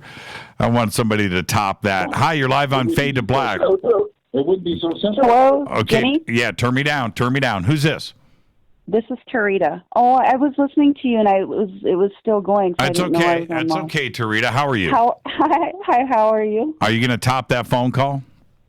Oh my gosh! So I'm listening to him, and I'm getting a little, like, my blood pressure is getting raised a little bit, and I'm thinking, like, he's making sense about what he's saying, but I mean the basics of, and I'm going to go from my elders teaching me this, and talking with Star Nation and Star People, is that we've always said we don't have to agree with anything that they're trying to do, whether it's telepathy or whatever they're trying to mind control. When we agree with them, that's when they gain the power. This is our star. This is our planet. It's designed for us to live on. I mean, Eric Von Daniken, he talks about it. There are star people. They've been bringing us plants, animals, trees, DNA, seeding us, whatever, and helping us grow in a good. We are so protected and shielded. If we were supposed to be gobbled up and turned into these beings that he's talking about, it would have already happened. You know what I mean? It's just, we don't have to agree to that. Once we agree to all of that, then that's when the power comes in. That's when we get fear. That's when we start doubting ourselves. The ego is the thing that makes you doubt your own sense of natural frequency. So I have to be careful with that too, Jimmy. I have to listen, and then I have to be careful what I'm talking and what I'm repeating, because my voice is my frequency. It's my voice print.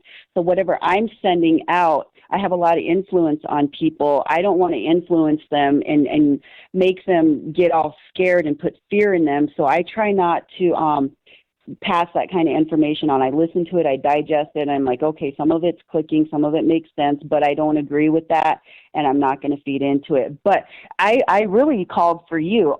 What I was calling for is that beer can sighting you were talking about. Remember I had told you that they had come to me and they were making that J up in the sky? Yes. Okay, so when after I saw you and Rita and I flew home, about 2 nights after that, it was early in the morning. I woke up. That beer can came to me. I don't even know what it looked like to you, but this is what it came to me in my dream.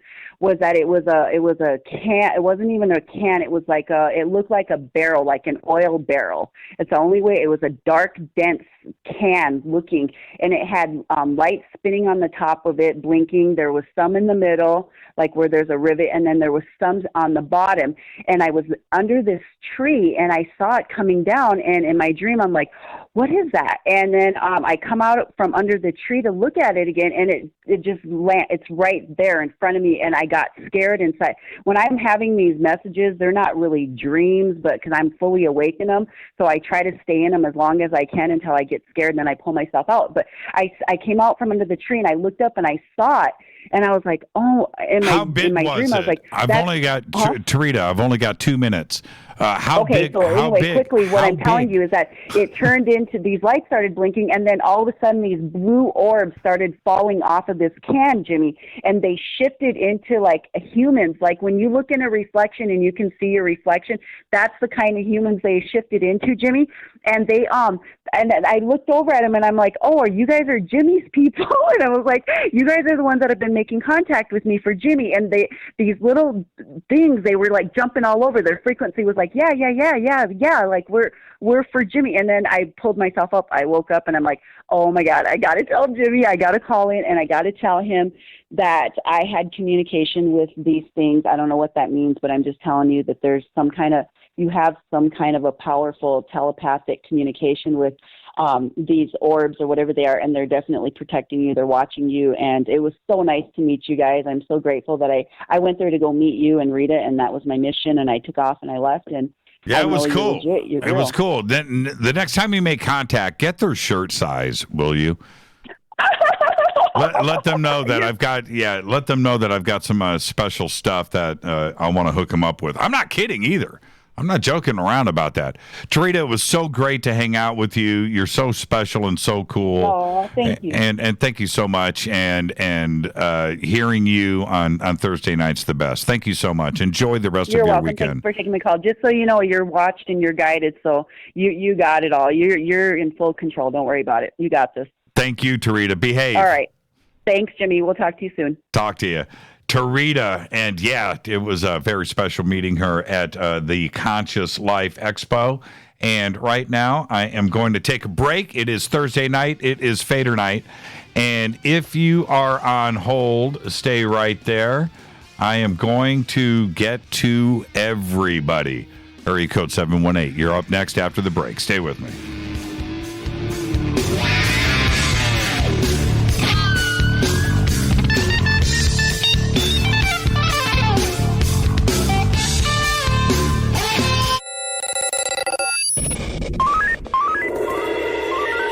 Way out here, we listen to Jimmy Church.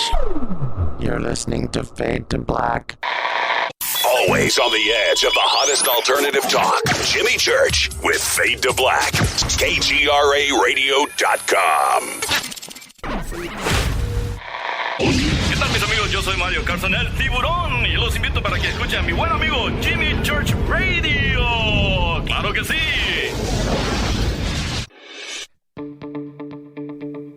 Hurricanes, earthquakes, wildfires. This year we've experienced more than our fair share.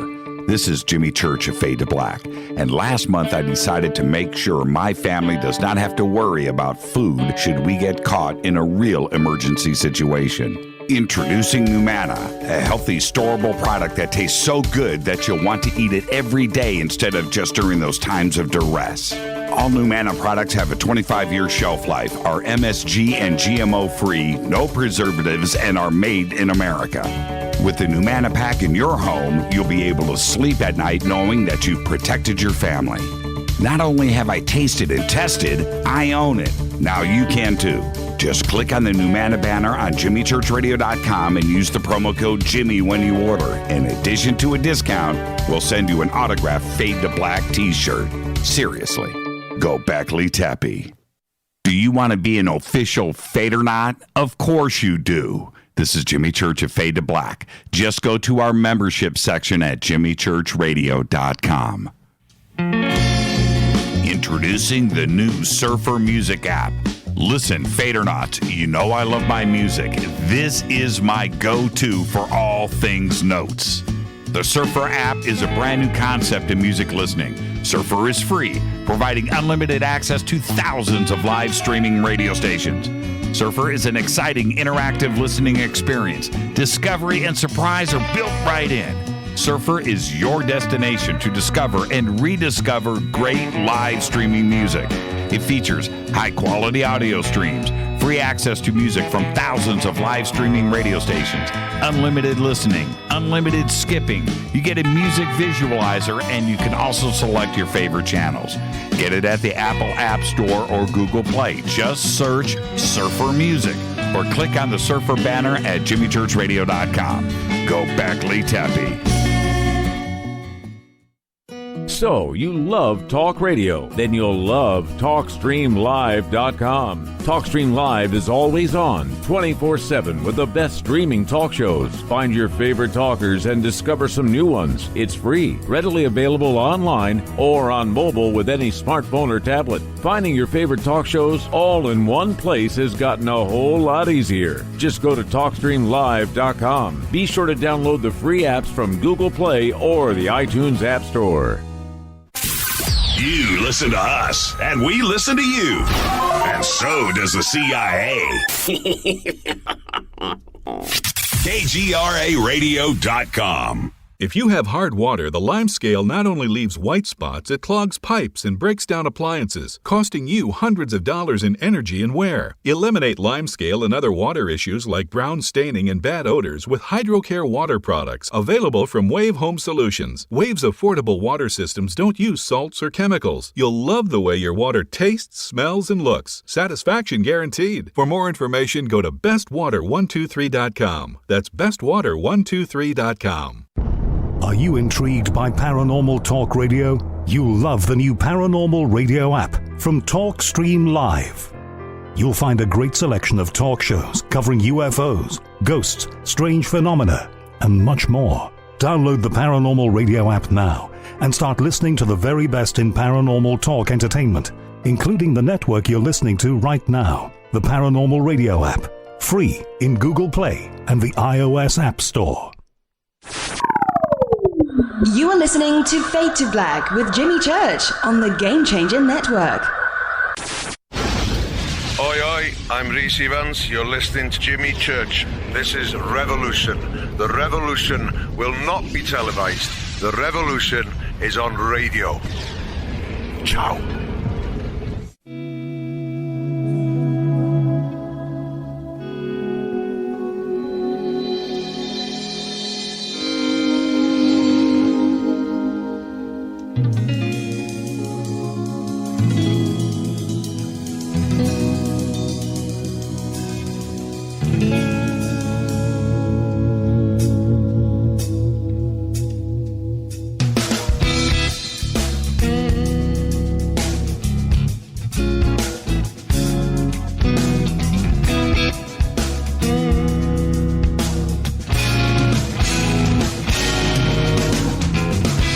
Welcome back, Fade to Black. I am your host, Jimmy Church. Open lines all night long, 747-228-2051.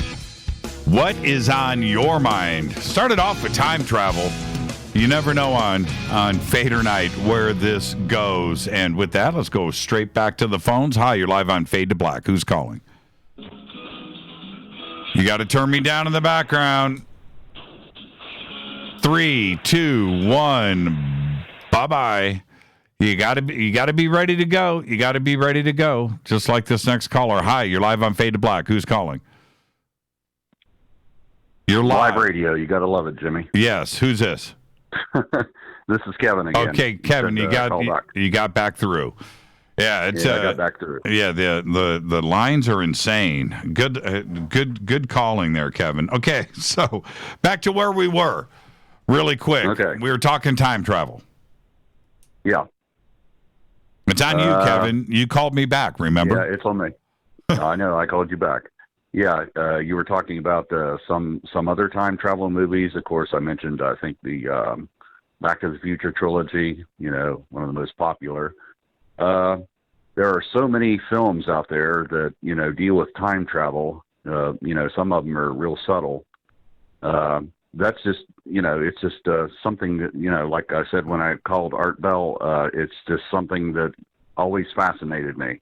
Still does. Do you think it's real? So if there's any... Do you think it's real? Yes, I do. Yes, I do. And why do you think, Kevin, that, going back to Stephen Hawking, if it was real, we would have time travelers, we would have vacationers from the future all over the place? Yeah, I heard that. I tend to believe more in the, multi-dimensions. That's still time travel because they would have a past and a future, and quite possibly their past and their future within their dimension would all coexist at the same time. Again, that's a multiverse we're talking about. Yeah, that's one aspect, and I think another one would be that you would be able to see the past, but you couldn't be a part of it, right? You would be, like a vacationer, and you wouldn't necessarily be seen, right? But you could go back and witness it, like a diorama. You're just coming back by as a visitor, and we would have the ability to do that, kind of like the chronovisor, right? And so you would be able to go back and check it out, but you couldn't be a participant. So, and that's another aspect of it, that if you would have the time travel police involved, right? You know what I mean? That you can't go and alter the past. You can't make your family rich. You can't take out somebody that did your family wrong a few generations ago. Whatever it is, right? You can't go back and interfere. You can only go back and visit. The one story that I'll wrap up so other callers can call in. But I talked to my father years and years and years ago, way before he passed away. And he was very skeptical about everything. And, I would talk about time travel, wormholes, other dimensions, other existence, parallel universes. And he said, you're kind of wasting your time, whatever. And I said, listen, Dad, suppose someday you get a knock on the door, the street right across from us. It was 5 miles down the road where I was born. I live in Martinsville now. And I knock on the door, and I appear as I, will in the future, maybe long hair, beard, whatever. And this story's kind of humorous, so I'm going to try to keep it clean. I would knock on the door and open it up. You wouldn't know who I was because I would be from the future. And he said, you SOB, I would know you anywhere. Of course. I would think so. I would think so.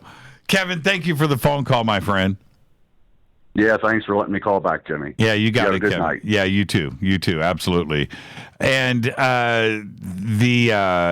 it reminds me of you got to turn me down in the background. You got to turn me down in the background. I'm just letting you know now. The caller, who remembers this? I had a caller 5 years ago that told us this story about him at a gas station, and there was a van that was parked around back, and he saw this guy that was wearing, some straight, and went and interacted with him, and the guy said that he was from the future and that he was having some issues. Do you guys remember that phone call? I'm throwing this out there right now. Do you guys remember that phone call? That was one of the great nights on Fade to Black. That was just totally cool. All right, let's go back to the phones. Hi, you're live on Fade to Black. Who's this? It's Mark from Dallas. What's up, dude? Hey, Mark from Dallas. How are you? Man, I'm great. I had a really good week, man. I had a couple of good experiences. I'm going to let you know about it. What happened? Well, I went and saw a great rock show. I went and saw the great Eric Johnson, the master of the Stratocaster. Yep. Now, you familiar with Eric Johnson? Of course. Come on, man. Okay. Look, it's radio, bro. Man, I'm gonna hang up. If you ever go there with me again, Eric Johnson. Am I familiar with Eric Johnson? I can tell you more. You want me to tell you about his inventions? You want me to go there? I can go there. Oh, I forgot, man. You're in the biz. Yeah, man. Yeah, tell me something about him. I heard. Now, I know a guy that knows him that used to sell him gear, and he said that he is a really, I would say, eclectic, and he has a great ear. Like I said, like he could tell you what kind of battery is in your tube screamer. The dude is on he's a mutant. Right. No, that's he is that good. He is that good. And his amongst many contributions, but his his nut that he designed for the top of the guitar, the nut for everybody. Yeah. Let me pull this Strat down off the wall. Eric Johnson's got a Strat, yeah, and so at the top, this is the nut. That's called the nut. It's a string guide, and it's some call it a 0 fret, but anyway, that's the nut, and he designed one that was intonated to match what is going on with the bridge and string length for perfect tuning. And amongst other things, that's one of the things that Eric contributed to the guitar. Okay, I just hung it back up. Okay, Mark, it's on you, man. What's on your mind? So I also went to I did the flotation tank thing. You familiar with that? Where you get in a tank of water and you float? Yes, I'm familiar with that too, Mark. I'm trying to dumb it down for I don't know who, okay. but for me, I guess. But fair enough. Anyway, it was it was a pretty cool experience. First time I'd done it, and I really I enjoyed it. I'll probably go back.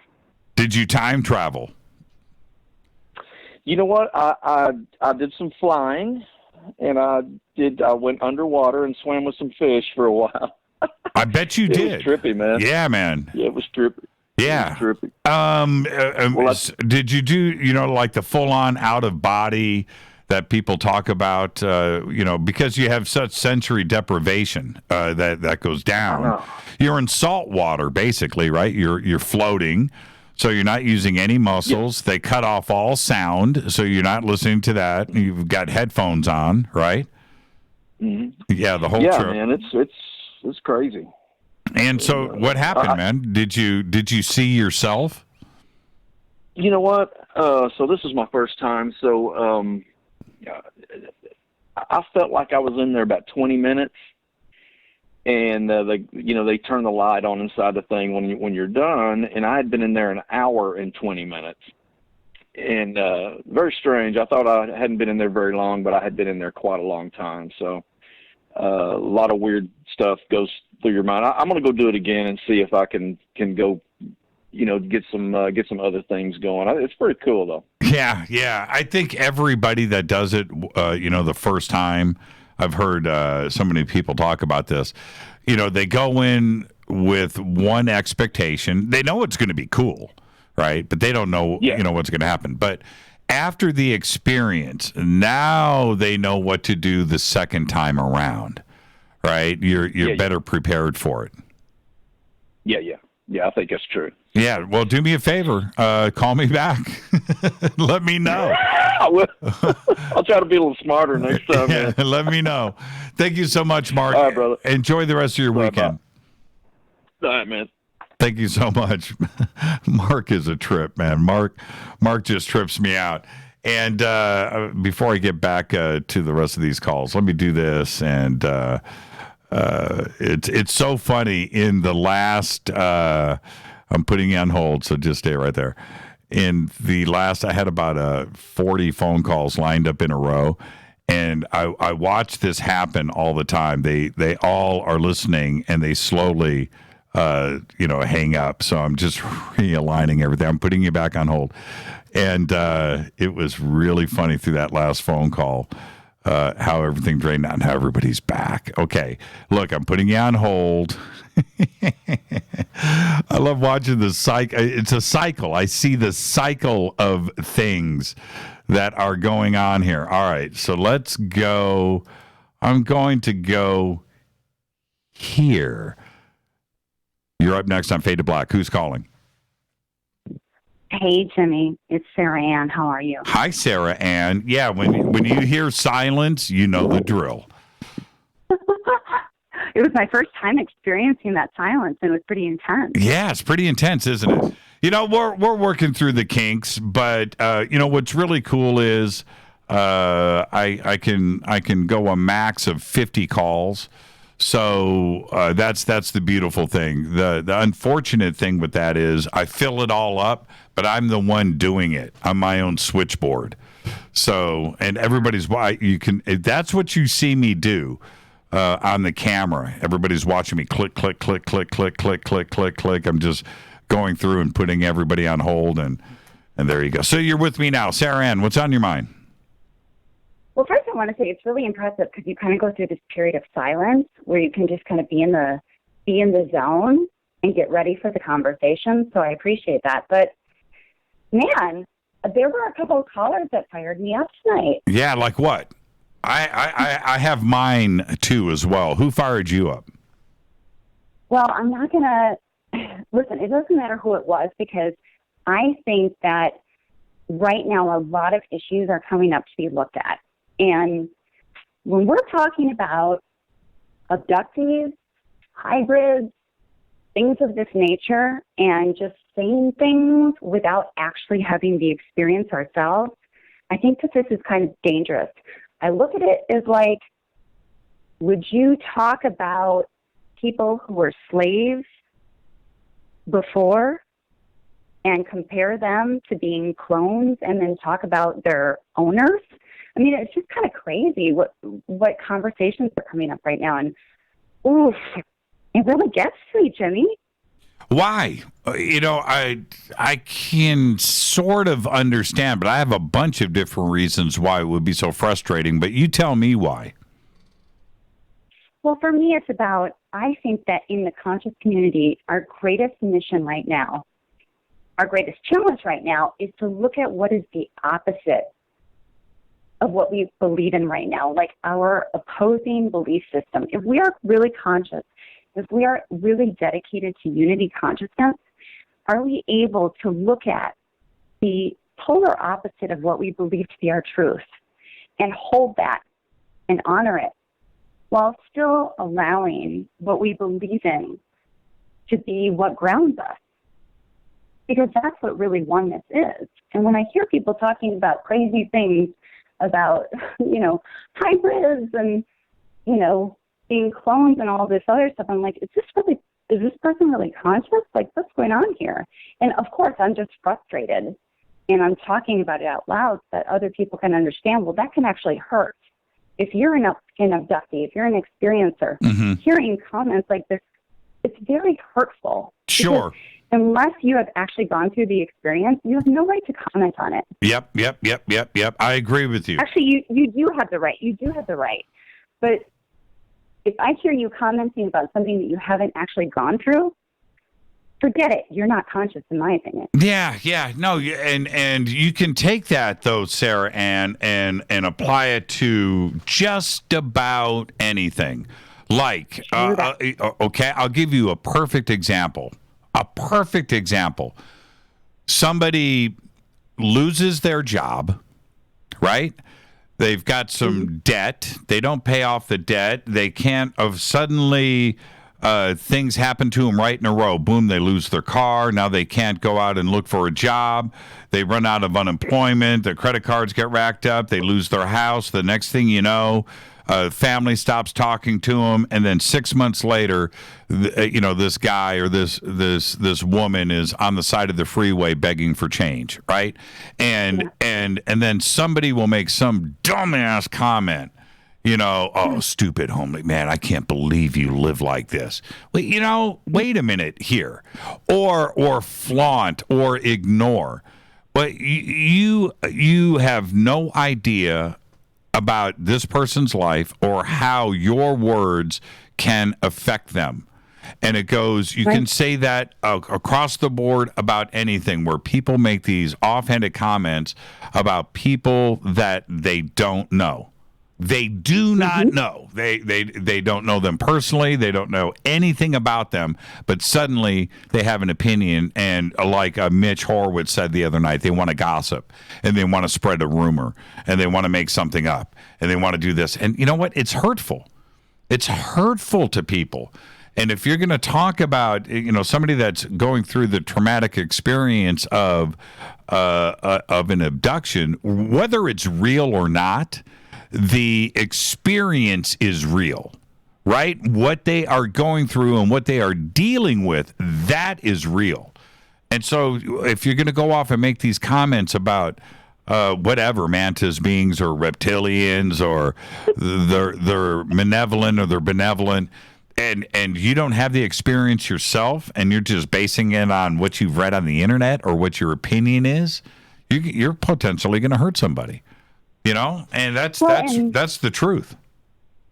It's true, and all of this is honored. It's just like, I feel like in this community, we're kind of able to engage in a more elevated conversation, and to know that everything is reality right now.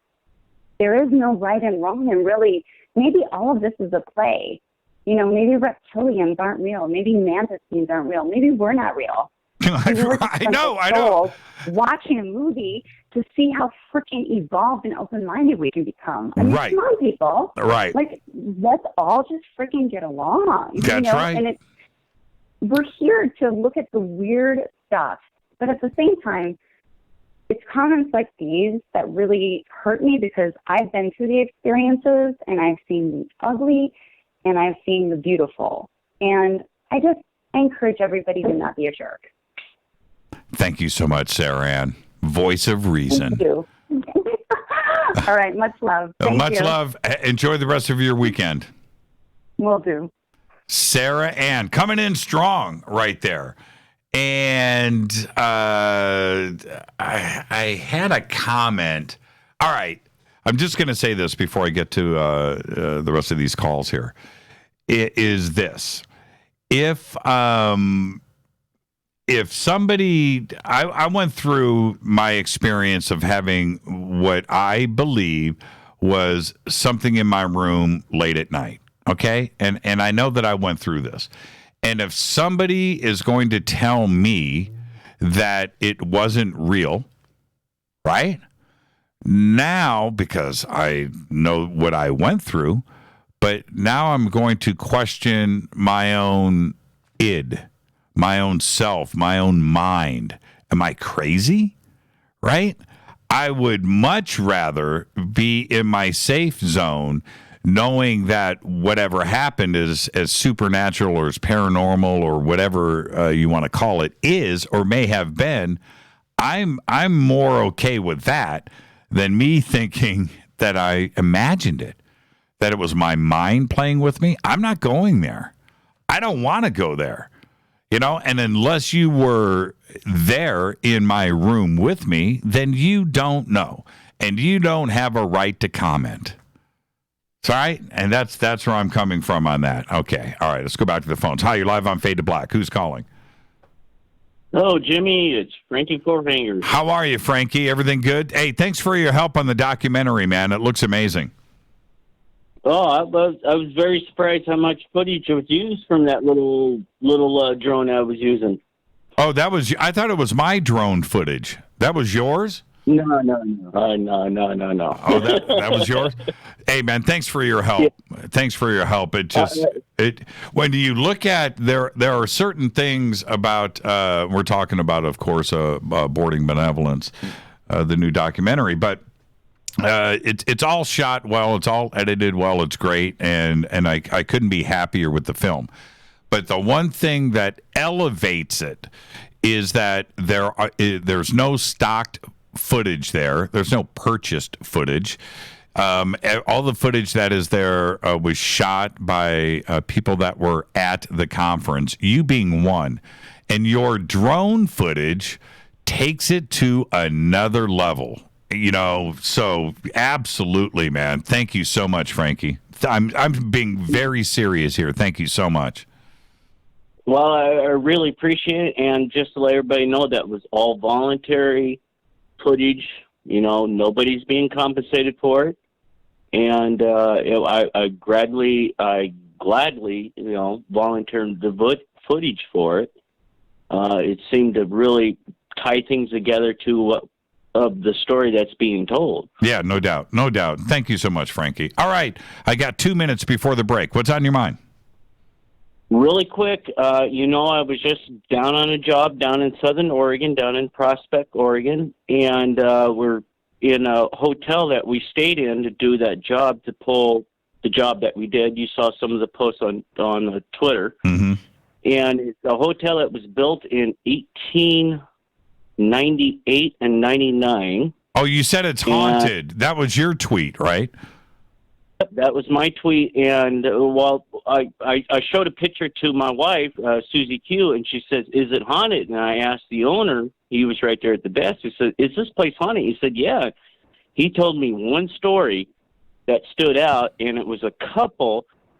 The wife was sitting on the bed, and the husband's in the bathroom getting ready to go out with the wife out on the town, which is a really small town, and he said that she said that while she was sitting on the bed and they were talking to each other, and she noticed a depression, behind depression, sit on the bed, and she continued to talk with the husband. She didn't feel threatened or anything, and as the husband is about ready to come out, that depression in the bed of a human's behind disappeared. Wow, that's cool. Oh yeah, it was just like, that's the main story that really stuck out to me when the owner told me about it. And there's a couple other ones we don't have the time for, but that one was the most impressive one. It's like, holy cow! I mean, there was. Did you say? Did you say the butt was impressive? I don't know. Funny. I would love, I'm saying it right now, LOVE. I would love to experience something like that. I wouldn't want to go in and invite it. In other words, go to some crazy insane asylum or, some prison or, some haunted house and go in and ghost hunt that. No, I'm not into that. That's too frightening for me. But if it just happened, right, where I'm sitting on the bed and then I see this thing and I might run out of the room. But I would love to have that experience. I think that's cool. It's cool to see it and go, did I just see that, That's or right. am I imagining it? And the other side of the story, any instance that happened at the hotel, nothing has been threatening. Nobody's been threatened from any of the entities that have visited there. So it's like, they're playing with you a little bit. Hey, I'm here. Let's, yeah, you see me or you see what I'm doing. I'm not here to hurt anybody or anything like that. So it was pretty neat to hear that type of story. I mean, it's a pretty old hotel. I mean, it was a stagecoach stop between Medford and Crater Lake and Klamath Falls up to those areas. during that time, it would take 2 days to go from Medford to Crater Lake to visit the park up there and stuff. So, Sure. Because of horse and carriage and all that stuff. So, hey, Frankie, give my best to the family. Enjoy the rest of your weekend. Really quick, I want everybody to know, send out good vibes to Astromeric Andy. He's going a little bit through a little tough time right now, and he needs the good vibes, so send them our way. You got it, Frankie. It's on its way. Frankie Four Fingers. Awesome. Thank you, Frankie. Welcome home, Frankie Four Fingers. This is Fade to Black. I am your host, Jimmy Church. More of your phone calls are next after this short break. Stay with me.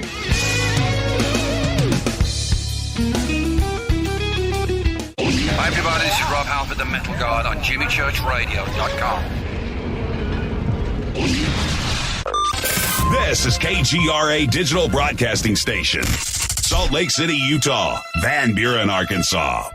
Poor water quality is a major health issue, and it's only getting worse. Municipalities can't keep up, standards have dropped, and pollutants are increasing. Where does it all end? It ends by keeping the pollutants outside of your home with HydroCare's advanced systems available at Wave Home Solutions. No less than the best purification materials and processes have been developed by HydroCare to provide you with healthy, clean water for drinking, cooking, and showering. HydroCare far surpasses the competition in removing chlorine, odors, iron, lead, chemicals, limescale, and much more. Don't settle for less when it comes to your water. We'll take care of the toughest water problems for you, whether it's from a city or well source. Satisfaction guaranteed. For more information, call 888-997-WAVE. That's 888-997-WAVE. Or go to bestwater123.com. That's bestwater123.com. Wave Home Solutions for a healthy, comfortable home. Your contact for current news and trending topics. KGRARadio.com. Does your basement or crawl space have a damp, musty smell? Well, watch out. That's a sign of too much moisture and not enough ventilation. And that can mean increased mold growth and the buildup of harmful toxins and gases. Don't bother with a dehumidifier. It just circulates the same unhealthy air. Now there's a better way to remove these dangers and odors. It's with the computerized Wave Moisture Control Unit that reduces moisture and expels pollutants. We replaced our old dehumidifier with the Wave unit, and in only 3 weeks, our basement is dry and the musty smell is gone. Wave units require no maintenance, no buckets of water or filters, and costs only pennies a day to run. Breathe better, live healthier with an affordable, no-maintenance Wave unit. Call 888-717-WAVE, 888-717-WAVE, or visit dryhealthyhome.com. Dryhealthyhome.com. Ride the Wave Home Solutions for a healthy, comfortable home. This is Jimmy Church of Fade to Black, and I only drink Fade to Black blend coffee from River Moon. Just click on the River Moon coffee banner at jimmychurchradio.com. Promo code F2B blend. So are you tired of being tired? Well, then it's time to get the tea. Hey, it's Lisa here to tell you about this all-natural, all-organic tea I've been drinking that has had great results for over 20 years. It's called Life Change Tea, and it's specially formulated to help detoxify and cleanse your kidneys, liver, colon, and blood all at once. The colon is one of the most ignored organs in the human body. The faster that waste is eliminated from the body, the less time that waste sits in our intestines, spreading toxins to our bloodstream. This tea helps cleanse chemicals caused by outside intruders from our entire digestive system. And get this, weight loss can be a side effect. And with continued use of the tea, you can experience clearer, healthier, younger looking skin, increased energy, and a happier outlook on life. So if you're tired of being tired, get the Life Change Tea at getthetea.com. That's getthetea.com. And like me, you'll be glad you did. Did you know that when you're on the road with limited data or Wi-Fi available, you can still listen to every minute of Fade to Black by just calling 605-562-4482. No smartphone, app, or internet needed. It saves your data plan and no extra cost if you have unlimited minutes. Just call 605-562-4482. You can listen to me, Jimmy Church, on any phone, anytime, anywhere. Go Beckley Tappy.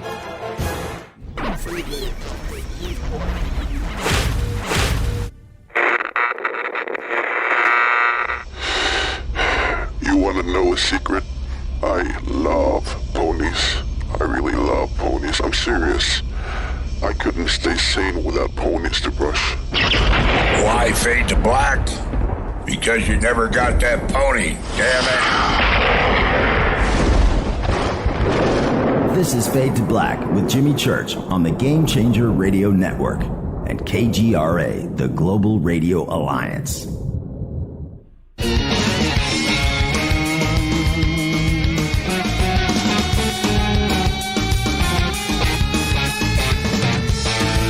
Welcome back. Fade to Black. I am your host, Jimmy Church. It's Thursday night. It's Fader night. Open lines all night long. 747-228-2051. If you're on hold, stay right there. I'll get to everybody. Got 2 segments left. Great conversations tonight. That's why I just love just sitting down on a Thursday night and trying to manage through these phone lines and speaking to all of you. It's the funnest experience ever. And I want to say it takes my mind off other things, and you guys do it so well. And so let's just keep it going. Hi, you're live on Fade to Black. Who's calling? Hi, this is Farouk from New Jersey, Edison, East Coast. How are you doing? And how are you, Farouk? That's the question.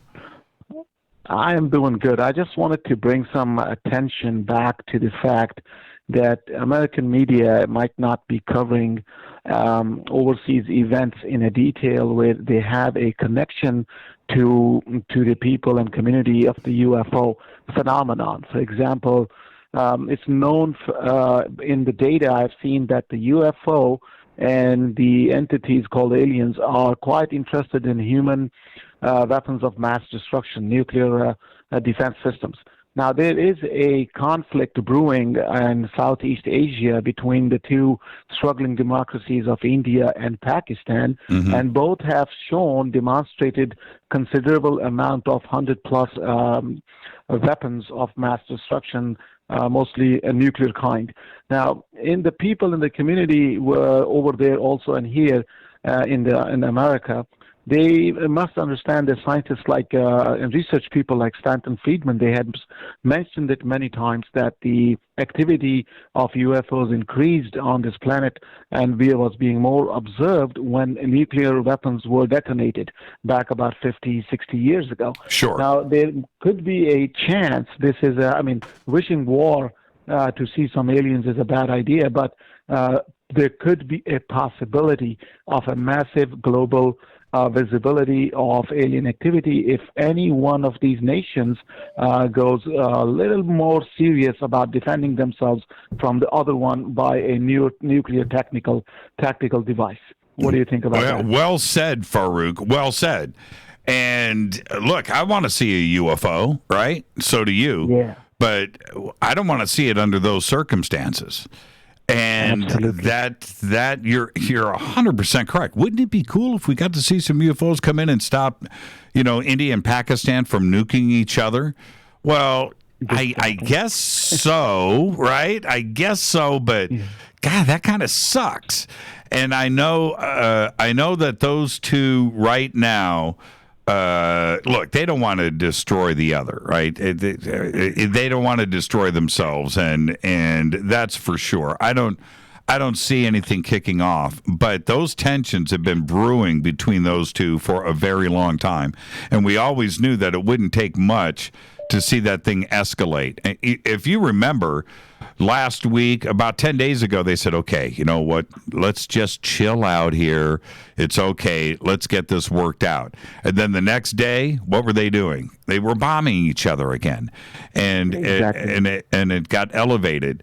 I would like to think that at the moment of something stupid happening, that we would be saved. I hate to say that that we depend on ET, right, to come and save us, but I don't want to see anything jump off over there. And do you know? I wanted to ask you this: do you know if there's been any sightings? Any extra sightings over there in? On the border, has there been any elevated UFO activity? Not at the moment, because during these times, the governments put out a blackout, and they also kind of censor the footage coming from the cell phones. But the people who I am in contact with, I have requested them to keep an extra eye open for stuff like this, because during these conflicts, they do move stuff around. The batteries, the charges, these things do have a movement protocol, like getting ready, because sometimes they're sending signals to the other people too, spies that, okay, we are kind of serious here. We do not want to get into a conflict of this nature, but if you attack, we are going to come for you. Right. So I have asked civilians and semi-civilians who work for the establishment over there to keep an eye on this, and if there's any footage associated with something even interesting, especially daytime footage, we would love to get our hands on it. So we are watching out, but wanted to bring attention to this side that there could be a visibility big enough for media to not ignore this time. Maybe. Yeah, absolutely. And Farouk, do me a favor. You've got my email, of course. If you get a hold of something, reach out to me, and I'll bring you on the show, and we'll talk about it. Okay. We met actually at Contact in the Desert. You, me, and Clyde Lewis, the Ground Zero guy. Mm-hmm. We had a conversation about this after your talk over there. So I did go ahead and had a show with Clyde Lewis last year. But I'll get your attention too if something happens, or even on the greater theater of the Middle East, starting from Yemen to Southeast Asia. I'm watching stuff. We have a couple of people also interested in it. They're ex-military. They do talk about some stuff, but there's no, footage to accompany with that, It'll happen. They're not information. The footage will happen. Too many people have cameras these days, and certainly with what is happening right now, that is some serious tension going on, that if there was ever an expectation of some amazing UFO footage, and if it was possible, it would certainly be now. And I agree with you. I don't want it to be this way, right, that we get the amazing footage, and it's because these two countries are about to blast each other. I'm not cool with that, but if we do... nobody is, of course. But if we get some amazing footage and you get your hands on it, let me know. Absolutely, sir. Thank you very much, and have a good evening. It's good talking to you again, Farouk. Enjoy the rest of your weekend. You too, sir. You too, sir. Thank you. Bye. Yeah, thank you. That's a great phone call, and he brings up one of the best points of all. We know about the events of Malmstrom Air Force Base and different nuclear facilities around the world, including Rendlesham, and that it appears through quite a bit of evidence, official and otherwise, over the years, that ET does have an interest in our ability to not only eliminate ourselves, but possibly take these weapons into space. And that's something that's probably not going to be able to happen and won't be allowed. And I think that this is real. And what's going on right now between India and Pakistan, he's right. Our media over here isn't covering it. I have to go to RT or BBC and head overseas to those news media outlets to get any real word on what's going on between India and Pakistan. And it is tense right now. That's a real situation. And none of us want to see that elevate to the next level, because that's going to be bad news. And they're right on top of each other. This isn't some intercontinental ballistic thing. No, we're talking about an instant exchange, and it would just be catastrophic. It would be catastrophic. Let's go back to the phones. Hi, you're live on Fade to Black. Who's calling? Hey, Mr. Church, it's Jason from Baltimore. How's it going? Hey, Jason from Baltimore. What's up, man? Oh, not much, bud. I called for one thing, but just to piggyback on what you were just talking about. You really, I want to believe that ET would step in if there was going to be some sort of nuclear exchange, but what about Hiroshima and Nagasaki? Do you think we just caught them off guard with those two, or do you think that was sort of, we did that and then we got their attention? And this is unrelated to what I wanted to call about. Okay, we'll get to what you wanted to call about in a second. I've thought about that a lot. And maybe, just maybe, first, okay, let's look at two facts here. One, they've never been used again, right? That's it. It was just those two within a couple of days of each other. Never been used again. And the second thing is, just maybe they wanted us to, A, experience its destruction, B, that we wanted to see the results of that and our reaction with our own psyche on having this kind of capability in our hands, and that would we use it against ourselves? And what I'm saying is, ourselves, us asking us the ultimate question, would we use that against ourselves? Would we actually flip the switch? Would the pilots actually fly over the city and drop, would we actually cross that line? And as a witness to the outside, right, E.T. wondering if we would indeed use it against ourselves. And we had to answer that ultimate question, and which we did. And so that's my take on it. And we can't get away from the fact that they've never been used again. Never. And there's been plenty of opportunities for that. Yeah, I just wonder if that has to do with more of, us not willing to do it or intervention. I know that there's been, the shutdowns and that, that sort of thing. But I just wonder if it's us unwilling to do that again or their intervention. But, I'm not saying that they wouldn't intervene, because it seems like they have, at several points in time. But, that's always been one thing that I've thought about. Like, why did they allow it to happen in the first place? You know what frame of mind I don't like, Jason, is that it seems that so many want to have ET come and rescue us. With free energy or this or health and medical and technology. That that's no, this is us. These are our issues that we need to work out ourselves. But I'm surprised that we didn't use nuclear weapons in Vietnam. I'm just very surprised about that.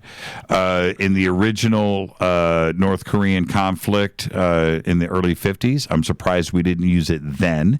And also after 9/11. I'm really surprised we didn't just go in and nuke the Middle East. Tactically take off the top of every mountaintop that we could see. I'm serious. I'm very surprised. There has been many opportunities out there that they were never used. Okay, now back to why you called. Yeah, two things. Hellier. Can we talk about Hellier? Sure. A little bit this evening. Sure. I've just about finished it up, and man, the thing that I really love about that documentary, for anybody who hasn't seen it, is its realism. There is like zero sensationalism in that, where you watch a lot of these ghost hunters and they'll just sort of like create things, but the moments where they hit a brick wall or they get stonewalled, you really feel it with them, which makes the moments where they're actually, like the tin can incident, it makes the gravity of those situations even heightened. Like I really love that documentary, even for its like, hey, we have nothing here. Like its honesty. Like I recommend it to anybody for its honesty. Can you imagine? Really a fantastic documentary. Yeah, totally. And how fun would it have been to be with Dana, Carl, and Greg, and Colin, the whole crew, on that quest, because they are chasing clues and breadcrumbs and moving forward. Wouldn't that have been fun? God, I mean, can you imagine how much fun that would have been to be in their shoes? I mean, that's just tremendous, and that's why I agree with you. It's not a documentary about sensationalism. It's a documentary about their journey, and it's so well done, man. Oh God, the crazy emails, the hints. The insider knowledge about what they were doing, and and the photographs and going to the town. Oh, it's just so well made. So well made. Yeah, it was well made, and I actually have a friend of mine who is friends with somebody in Pineville, Kentucky. And I was shortly after I watched that, I was like, "Hey, how close are they to Pikeville?" I'm like, I know somebody down there? How close can I get to one of these mines? It made me want to go down and dive into one of those scary coal mines. Just I got see what I could find. I know. I got a ton of email, not a ton, but I probably got a dozen or so from people in the area going, "Yep, got one of those caves in my backyard. Yep, I'm down the street. Yep, I'm not that far from Hellier. Yep, it's exactly what's going on." And like I said, I visited that area when I was a kid. I was probably 10 or 11 years old, and got to do the cave tour. And we went probably to 2 or 3 cities right in a row there in Kentucky. And I think they call it the Mammoth Cave National Park. And Cave City, I remember that too as well. But each one of these towns has got a massive cavern there where you can go and take these tours, and they're huge. It's no joke. Mammoth Cave. When I went into Mammoth Cave, and there was another one that's a little bit smaller than Mammoth Cave. I thought it was going to be like some little thing I was going to scrape the top of my head. I wasn't expecting that, like this auditorium. It was just massive, man. Okay, your second point. You said you had 2. Oh, yeah, no, because we were talking about time travel. And, you were talking about time travel. And I really hate to beat the dead horse here, but I've been digging into the John Teeter story lately. And just a little bit, I just want to touch on a little bit because I won't spend too much time on it. You remember the original Art Bell faxes, correct? I do. You remember those? Mm-hmm. And you remember the inconsistencies where he talked about the year 2500? Yep. Yeah. I think I found something in those faxes where that was done on purpose, the mention of the year 2500. Mm-hmm. I think that was, I almost hate to say it. I think that there's coded information in that first fax, which really, for me, like, I'm kind of all in believing that's true just because of what I've been looking into. I don't want to get too much into it, but I think that mention the year 2500 isn't exactly what it seems to be. I think that's coded language meant for somebody else listening to those faxes. Yeah, it could be. It could be. And I'll say this, Jason. Here we are in 2019. Now we're 19 years past the John Teeter phenomenon, right? Mm-hmm. 19 years. Nobody's been caught. Nobody's been caught.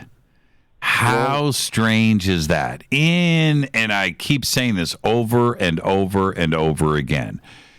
If it was a hoax, somebody would have the most amazing story ever. They would have the rights to a great movie.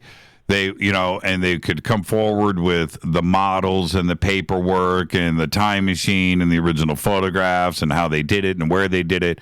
And come forward and just blow the lid off of it, and then absolutely enjoy a great amount of fun being interviewed and telling the story and getting out there. It would be, be like getting shot out of a cannon. You know why it hasn't happened? Because the story is true, right? Yeah. That's it. I bored my friends ad nauseum with the things I just really dug in. And there's a lot of things, even not recently, but as recently as a few years ago, that have come up. That if you look on some message boards that is floating out there with Kay and Pamela, and there's a lot of things out there. But I don't want to bore people with it, but no, I really honestly believe the story is true. And I even looked, you look at the other side of the story. I've looked at all the debunking videos, and they've just all fallen flat. Yep. I totally agree with you. And I haven't watched all of the debunking videos. If I went back, maybe 10 years ago, where I was watching more of them, now I don't care because they all come to the same dead ends with the same situation there, and that's it. If without naming any names, but let's just say a couple of the key players. Oh, by the way, with the debunking videos that have come forward, they've come forward with they've different conclusions. Right, so not everybody can be right here, but they insist that they've solved it, but they've come to radically different conclusions. But let's just say that if there was somebody that today is maybe a little bit famous or a little bit successful in an unrelated field, right? Has nothing to do with any of this, and that they were the creators of John Teeter. By them coming forward, would absolutely make them the most wonderful, cool person ever, right? You know, I'm an actor. I'm just going to pull a name out of the air. Let's say it's Brad Pitt, or it's Brad Pitt's friend, or it's Johnny Depp, whatever. You know, or it's Eddie Van Halen. You know, I'm just pulling famous names out of the hat. But and somebody comes forward, or let's say it's I'll pull somebody out. It's Jack Dorsey from Twitter, right? And they come forward and go, we did this thing back in 2000, and it was Y2K, and we did this thing, and we created this time traveler, and we had all this fun on the net. Okay, it's just a great, wonderful story that they would be able to put that feather in their hat. But it hasn't happened because all of those debunking videos are pointing. It's a real story. And until somebody can absolutely prove to me that it's not, that's where I'm going with. I know too much, and that's it. That's where I'm staying. I agree with you. And there's so many nuances in the actual story. If you go back and read the posts, and I've gone over the posts 2 and 3 times, and there's so many little nuggets in there. And, I'm pretty sure people are probably tired of hearing the story. But if you actually dig in there, there's so much in there that if somebody created this as a hoax, you need to be applauded. You need to have a Pulitzer Prize. I'm telling you, that goes back to my point, where you could come forward and say that we did this. We had a computer scientist buddy, and he gave us that information. We had a physicist buddy, and he gave us the information. We had a friend that was an artist, and they helped us there. And then we had another friend that was a model builder, and we did that. We had somebody that was really good with the internet, and we were able to do that. We had a really good writer, and so all of us got together, and we took everybody's expertise, and we put it all together, and we did it in so-and-so's house. It's a great story. Yes, and you should be awarded and applauded for it, but they can't. Can I tell you one thing that did it for me? And it's such a small detail. He mentions one time in his post early on that one of his training exercises where he had to go back in time, short distance, and convince himself, an early version of himself, of something. He had to convince himself of something. Okay, so that was sort of left, and then. Maybe I think it was a month later, somebody asked him, "Have you ever been married?" And he says, "No, but I once had to convince myself that I was."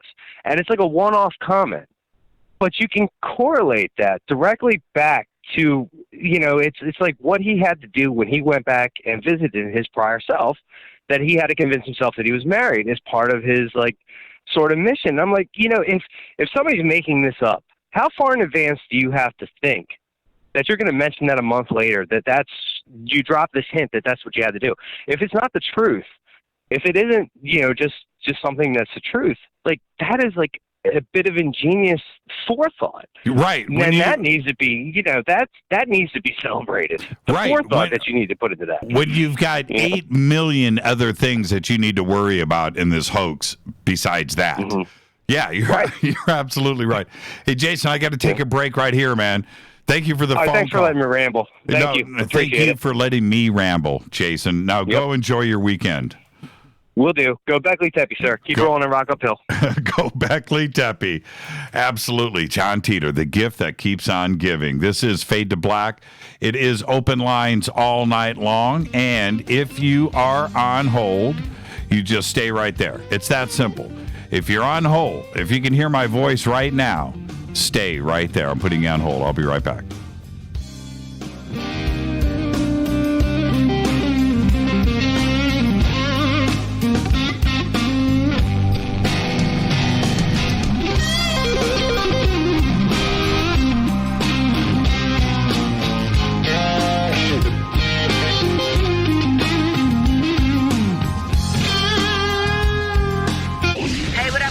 Vivica Fox here, and you are listening to my boy, Jimmy Church, on JimmyChurchRadio.com. Despite popular opinion, reading a book will not make you smarter. But listening to Jimmy Church will. Hurricanes, earthquakes, wildfires. This year we've experienced more than our fair share. This is Jimmy Church of Fade to Black, and last month I decided to make sure my family does not have to worry about food should we get caught in a real emergency situation. Introducing Numana, a healthy, storable product that tastes so good that you'll want to eat it every day instead of just during those times of duress. All Numana products have a 25-year shelf life, are MSG and GMO-free, no preservatives, and are made in America. With the Numana pack in your home, you'll be able to sleep at night knowing that you've protected your family. Not only have I tasted and tested, I own it. Now you can too. Just click on the Numana banner on JimmyChurchRadio.com and use the promo code Jimmy when you order. In addition to a discount, we'll send you an autographed Fade to Black t-shirt. Seriously, go Beckley Teppy. This is Jimmy Church of Fade to Black, and I take Life Change Tea supplements every single day. It's what I do. Click on their banner at JimmyChurchRadio.com. When you take the beans from Central America with dashes of Indonesian and African mixed in and then roast it to the dark side of Fade to Black, you create the ultimate brew of fringe. Introducing the Fade to Black blend from Rivermoon Coffee. Yes, Rivermoon's darkest customized roast was created for the love of Fade to Black. The alchemy of masterful roasting and smoking the beans is in every sip of this full-bodied, dark Java. I need my coffee dark, deep, with distinct bittersweet chocolate highlights, just like the bunker. Leaning further into the darkness of the roast is Fade to Black blend from Rivermoon Coffee. Just click on the banner at JimmyChurchRadio.com and use the promo code F2BBLEND for 15% off of your order today. Go Beckley Teppy. Hi folks, CBD is the home run hitter for health right now. Why, you ask? Because of what it does for the body. Unfortunately, I can't tell you all about the benefit. You know, there's reasons. Do your due diligence and log on to AncientLifeOil.com. That's AncientLifeOil.com. Ancient Life Oil uses organic ingredients and is blended in coconut oil for some of the best benefits. Legal in 50 states and non-psychoactive. Log on to AncientLifeOil.com. That's AncientLifeOil.com. This is Jimmy Church of Fade to Black, and my family is safe because of Numana Emergency Food Storage. Just go to the Numana banner at JimmyChurchRadio.com. Promo code Jimmy10. Are you intrigued by Paranormal Talk Radio? You'll love the new Paranormal Radio app from TalkStream Live. You'll find a great selection of talk shows covering UFOs, ghosts, strange phenomena, and much more. Download the Paranormal Radio app now and start listening to the very best in paranormal talk entertainment, including the network you're listening to right now, the Paranormal Radio app, free in Google Play and the iOS App Store. Erica, Brittany, Gabby, and you're listening to JimmyChurchRadio.com. It's not a lifestyle we chose. We were born this way. KGRARadio.com.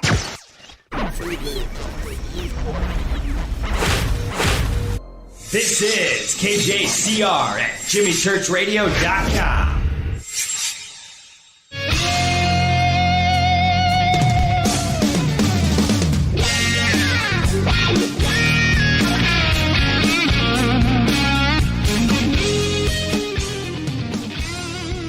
Welcome back. Fade to Black. I am your host, Jimmy Church. Thursday night, Fader Night. Open lines all night long. Amazing calls tonight. Well, it's amazing calls every Thursday night, but I've got so many to get to. We got one segment left. Let's get through them. Hi, you're live on Fade to Black. Who's calling? Good evening, Mr. Church. This is Andy. How are you? Hi, Andy. How are you, man? I'm hanging in there.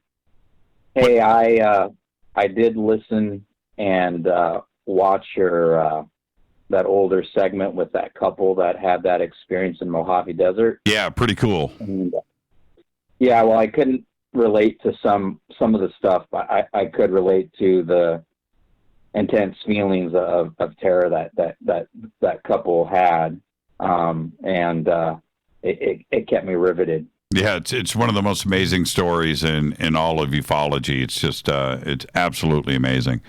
Absolutely amazing. What's on your mind tonight, Andy? I know that when we last talked about 2 weeks ago, you wanted me to call back and just share my thoughts on why I thought I might have this lifelong contact and what it all means. And I've been giving that a lot of thought, and I didn't know if you still wanted me to answer that or just yeah, absolutely. What conclusion did you come to? Well, there's a beginning, there's a middle, and there's an end, and I am in the middle. Imagine if I was like in a cocoon or something, and I'm just kind of starting to come out of that cocoon. You've seen that movie Apocalypse Now, right? Of course.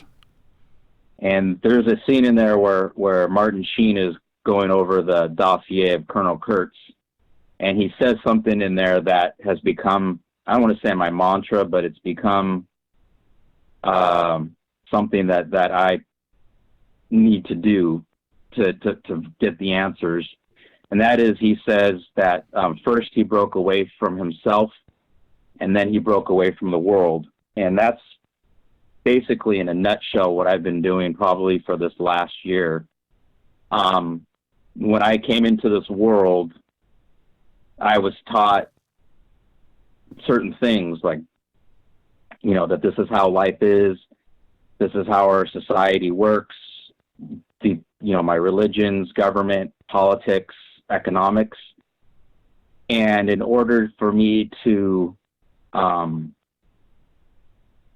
the truth, I need to break away from all that, because I can't see the truth if I'm looking at these experiences that I'm having through those lenses. It's kind of like I've been bamboozled, and I'm crawling my way out of the dark, so to speak. I was taught. I'm just kind of using this analogy that this garden, I'm in this garden, and that I need to take care of it, and it needs to be arranged in a certain way, and that if I don't take care of it, then weeds come in. But that's not a reality. The reality for what I know from my experiences is that it's the forest that's real. And I'm only beginning to see the forest. The forest has been around for millions and millions of years. This garden of humanity has only been around for, a few thousand years. And the forest is natural. And behind that order of that forest is a pure mathematics. And I just can't see it. So I can't answer your question, because I have all this stuff that I got to shed. And once I get away from that all, I hope that I'm able to find the answers. I don't like calling myself an abductee, and I don't like calling myself a contactee or chosen. I prefer to use the word explorer, because I feel like I'm exploring just different depths of things around me. And I think Grant Cameron really hit upon this point of consciousness, and that everything is alive. And I had this experience about a year ago with my family when we were on a cruise in the Caribbean. And when we were coming back from one of the ports, I sat next to a man he was either from India or Pakistan, and he was with his family, and he was a Sikh. And I could tell that by his religious headwear and some of the religious items that he was wearing. Sure. So I struck up a conversation with him, and I was struggling because I was trying to break away from my religion of I was born and raised Roman Catholic. And we started talking about religion, and I asked him, what religion are you? And he goes, I'm a Sikh, but not by choice. I was born into this religion. And he said, I now practice the religion of humanity. And when he said that to me, I knew at that moment that the universe had put this man in my life. And we had the most wonderful conversation for about 20 minutes. And I totally forgot about my family. He totally forgot about his family. And the point I'm trying to make is that when he and I got off that boat, he wasn't a person from India or Pakistan, and I wasn't an American, and I wasn't a Catholic, and he wasn't a Sikh. We were two Earthmen talking and learning and exploring the wonders of the world. And I guess my point is that I hope that one day we get to a point where we don't identify ourselves as I'm a Chinaman, or I'm an American, or I'm a Russian, or I'm Caucasian, or I'm African American, or I'm Asian, that we are the men and women of planet Earth. Right. I think if we identified ourselves that way and put the planet first and became the caretakers of this planet that we're supposed to be, then we would be on a path and of truly something unique. And I don't believe these people that are coming here and visiting us. I think we're forcing them here. We're forcing them to intercede in our lives because we're not taking good care of the planet. And I don't necessarily think they're here to save humanity. They're here to save all things living, whether it be from the single cell amoeba to a multi-cell organism like ourselves, and everything in between. I just think that we're forcing their hand, and it's kind of like almost like a drug intervention, so to speak, and they're invading our lives more and more. And if that means that a few million of us have to get traumatized and have these experiences, then I guess in their way of thinking, that's okay, as long that they have to save this planet because they realize how precious life is throughout the universe. Yeah, and thank you for saying that. And I'll say this, going back to you, what you had said earlier, which is that you're tending the garden, and there's the forest is out there. We can't expect you or any individual, on this planet to understand the complexities of cultures that are potentially millions of years old and established. We can't wrap our head around that. There's no way that you could understand that, Andy. That's it. You couldn't understand it. It would take us, hundreds of years of interaction and learning to even come close to putting a dent in that first row of trees, let alone what is behind it. And that's an enormous responsibility to put on anybody, including yourself. And I really mean that. And the other thing, back to your point that you just made, is that it would take something, and I think it would be one of two things, both interstellar related, by the way, two things to unite all of us on this planet. One would be some crazy alien ET interaction that would cause us all to just forget about wars and fighting, and to realize that we weren't alone in the universe. There's that. And there's that would unite us. The other thing would be building something, some type of interstellar craft to take us off planet and go and explore, where everybody on this planet, every country, would be a part of this endeavor. And that would unite us all too, because I think that one of the frustrations that we have here on this planet with destruction and wars and killing each other is that we've been locked in the same room for too long. If you and I, Andy, were locked in one room for 10 years, one of us is going to die. Right? One of us, it's not going to end well, no matter how we start off as friends.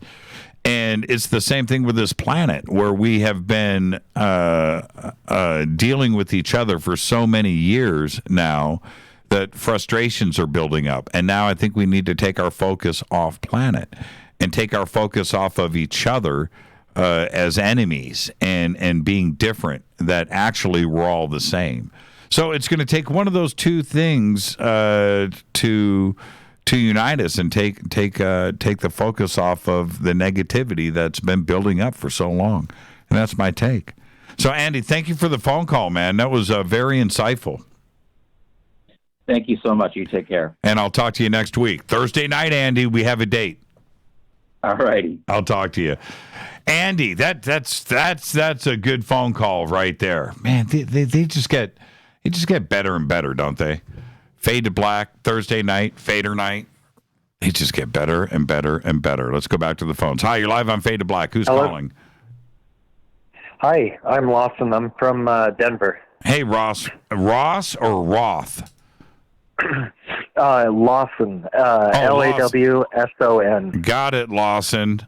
How are you, man? What's on your mind? I'm doing pretty good. How are you doing, Jimmy? It's Thursday night, man. It's Thursday night. Yeah, doing great. Yeah, so I don't know if you saw my Twitter post, but when I used to live in Tennessee, like in my teenage years, I actually grew up on an Indian burial ground left over from the Trail of Tears. And I wanted to kind of share a few of my stories from growing up, like during my coming of age years, more or less, in a place like that. Well, share your best one. Yeah, the best one. All right. Let's see. Okay. So there's this marker on this area because it used to be a part of this old plantation. It's a part of this old kind of southern ghost story, more or less. But my family and I kind of found out that it was true.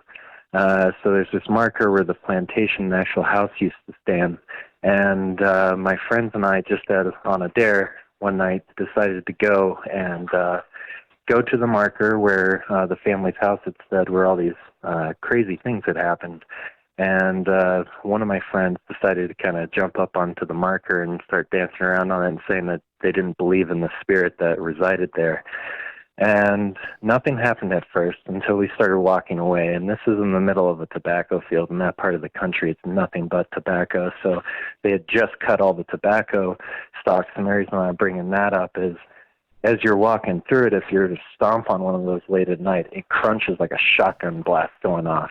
And we started hearing that sound just going off all around us. And we had our lights. We couldn't see anything, but we could hear the sound. We started walking away. And this heavy mist starts rolling in because it's Tennessee River Valley, so we think, it's okay at first, like nothing too unnatural is happening, but then it starts getting really thick very quickly. And we suddenly are unable to see in front of us, and that's when whatever this noise was started getting very close to us. Within, arm's distance, we could hear this crunching around us, but we couldn't see these things going off. Nothing was breaking. And we started hearing this really heavy, like sniffing, almost kind of smell, like a predatory creature of some sort was like stalking us. And it was this very cavernous, like hollow, it just had this sinister kind of sound to it. And these things were starting to happen around us. The temperature dropped dramatically, maybe 20 degrees or so. And at this point, of course, we're like teenagers. We start freaking out and we start running. But it's freaky because these tobacco stalks, they're like razor sharp. You know, you can't step on them anyways, but let alone get skewered on them. So we're just trying to run as fast as we can by trying not to step on these things. And all the while, this thing is like following us, and these pops are going off all around us. Pop, pop, pop, pop, pop, pop, pop, pop, pop, pop, pop, pop, just all around us. And we were just freaking out. I'm like barely even able to hold on to my flashlight. I'm just quaking so hard. And these things I feel this sharp pain in my back, and I realized I've been hit by something. And I could feel it was a rock of some sort, and it had hit like in the lower part of my back, like almost in the spine area. And I had this huge welt on my back afterwards, but all of my other friends had, like, we were getting pelted by these stones and things in the field. And all the while, this big cavernous sort of breathing was following us. And it wasn't until we finally got back onto my family's property with the big floodlights my dad had installed that this noise had finally stopped following us. It was sort of like a running sort of sound. When we were outside of the field, it turned from the tobacco stalks blowing up more or less into like scattered footsteps and running and like leaves rustling and things like of that nature. And whatever this presence was followed us for almost a mile through all this property and all these backwoods of this area in Tennessee. And that's just one of the experiences. That's I grew crazy. up there for 5 years. Yeah, that's crazy. Yeah, and it was your friend's fault, too. Did you tell him? Oh, yeah. We made sure to give them plenty of crap for that. That is for sure. Yeah, I couldn't believe he had done that because he lived in the area with me as well. Like the nearest neighbor is like a mile away. That was our neighbors, though. And he was...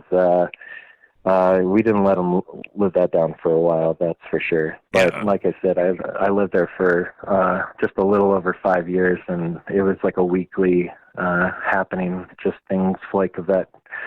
Right on. Hey, sort Lawson, of intensity. Yeah, Lawson, do me a favor. Call me back next Thursday and give me story number 2, will you? Yeah, I will, Jimmy. Yeah. Thank you, Lawson. Enjoy your weekend. Yep, you too, Jimmy. Thank you. Yeah. Oh. Hey, Jimmy, can I say something? Jimmy? Yeah. Hey, it's Kyle. I met you at the Conscious Life Expo recently. First-time callers, both of us. I had my roommate here call in because of his crazy stories. Thanks for taking our call, man. Yeah, right on, Kyle. Thank you so much, man. Enjoy that T-shirt. Hey, thanks, bud. I really appreciate you signing it. I'll talk to you. And great conversation there, Kyle. Call me back next week. That was a good story. That was a great experience, and I want to hear number 2. If that was number 1, you know number 2 is good. Let's go back to the phones. Hi, you're live on Fade to Black. Who's calling? This is Tammy. How are you? Hi, Tammy. How are you? I'm doing awesome. Jimmy, I've got several stories, but I just want to share this particular one. It's the new moon of the blood moon of September of 2015. Mm-hmm. And my daughter's always heard a lot of stories about our family because my grandmother had a UFO group back in the 60s, and she's heard all these amazing stories, but she's never experienced anything. So we're sitting out in the front yard and looking at the moon, and she's like, "Mom, what is that going across the sky?" And I said, "Well, it's not a plane." And I said, "I don't know." And then it goes on, and there comes a second one, just maybe a minute after it. And I said, "Well, maybe you've seen your first," we call them units in our family. I said, "I think you saw your first unit." And so, the blood moon, we watch it, and then it starts, fading. So we go in the backyard, and we're looking at the sky, and then there were just one thing that just flew over the sky above our house, and it shined this light down. And she's like, "What is that?" I said, "Well, I think you're seeing your first unit shine." And then there was a second one right above the house, shined the lights, and they were going on and off, on and off. And it was so wild. And then my grandson was asleep in the house, and he just screamed, and he's not even a year old.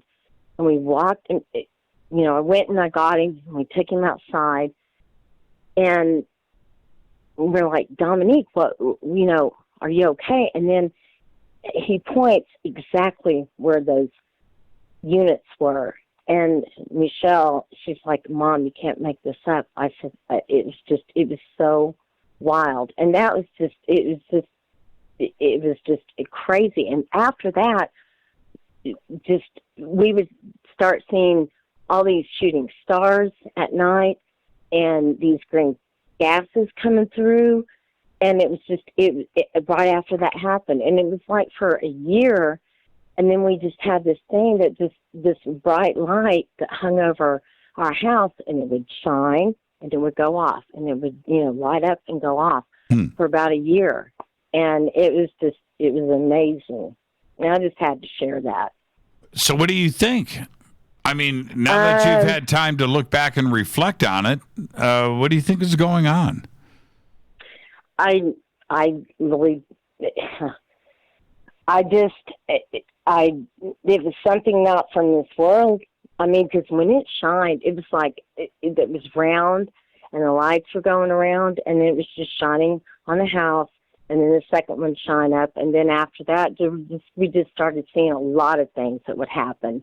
And then it was just amazing, and I just had to share that. And also, just our background, and my grandmother, of all the UFO sightings that she went and investigated, and just amazing things that would happen, back in the 60s and the 70s, and it just kind of went dormant. And then, like I said, the kids would hear the stories, and then that happened. And it was just, you can't make it up. My grandson pointed his finger, and when I say he wasn't a year, he was just like shy of a couple of weeks, and he pointed at the sky exactly where those, UFOs showed up.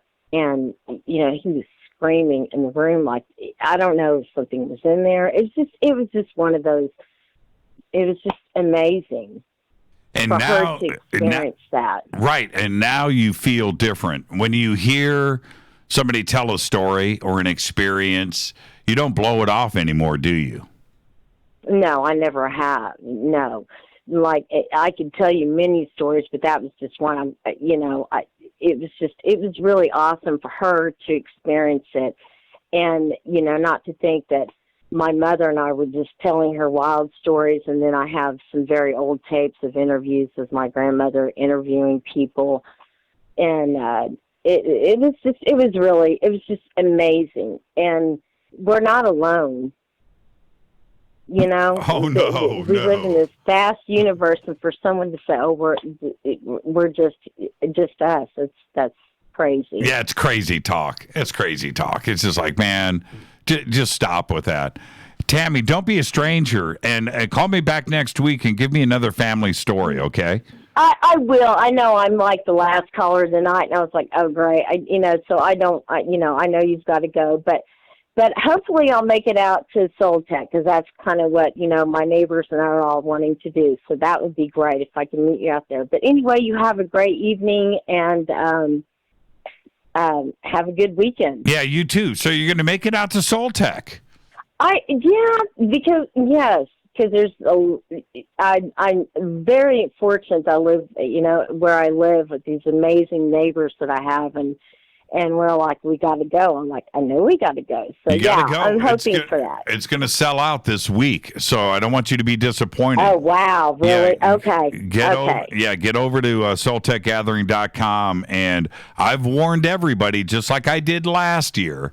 It's going to sell out, and that's it. We only have so much capacity, and we could sell a couple of thousand tickets. We don't have that ability. So that's it. It's going to sell out, and then we just move on, and we worry about the conference. So, Tammy, I'm just giving you the heads up. Get over to SoulTechGathering.com and get your stuff done. I want to hang out with you, okay? That'd be awesome.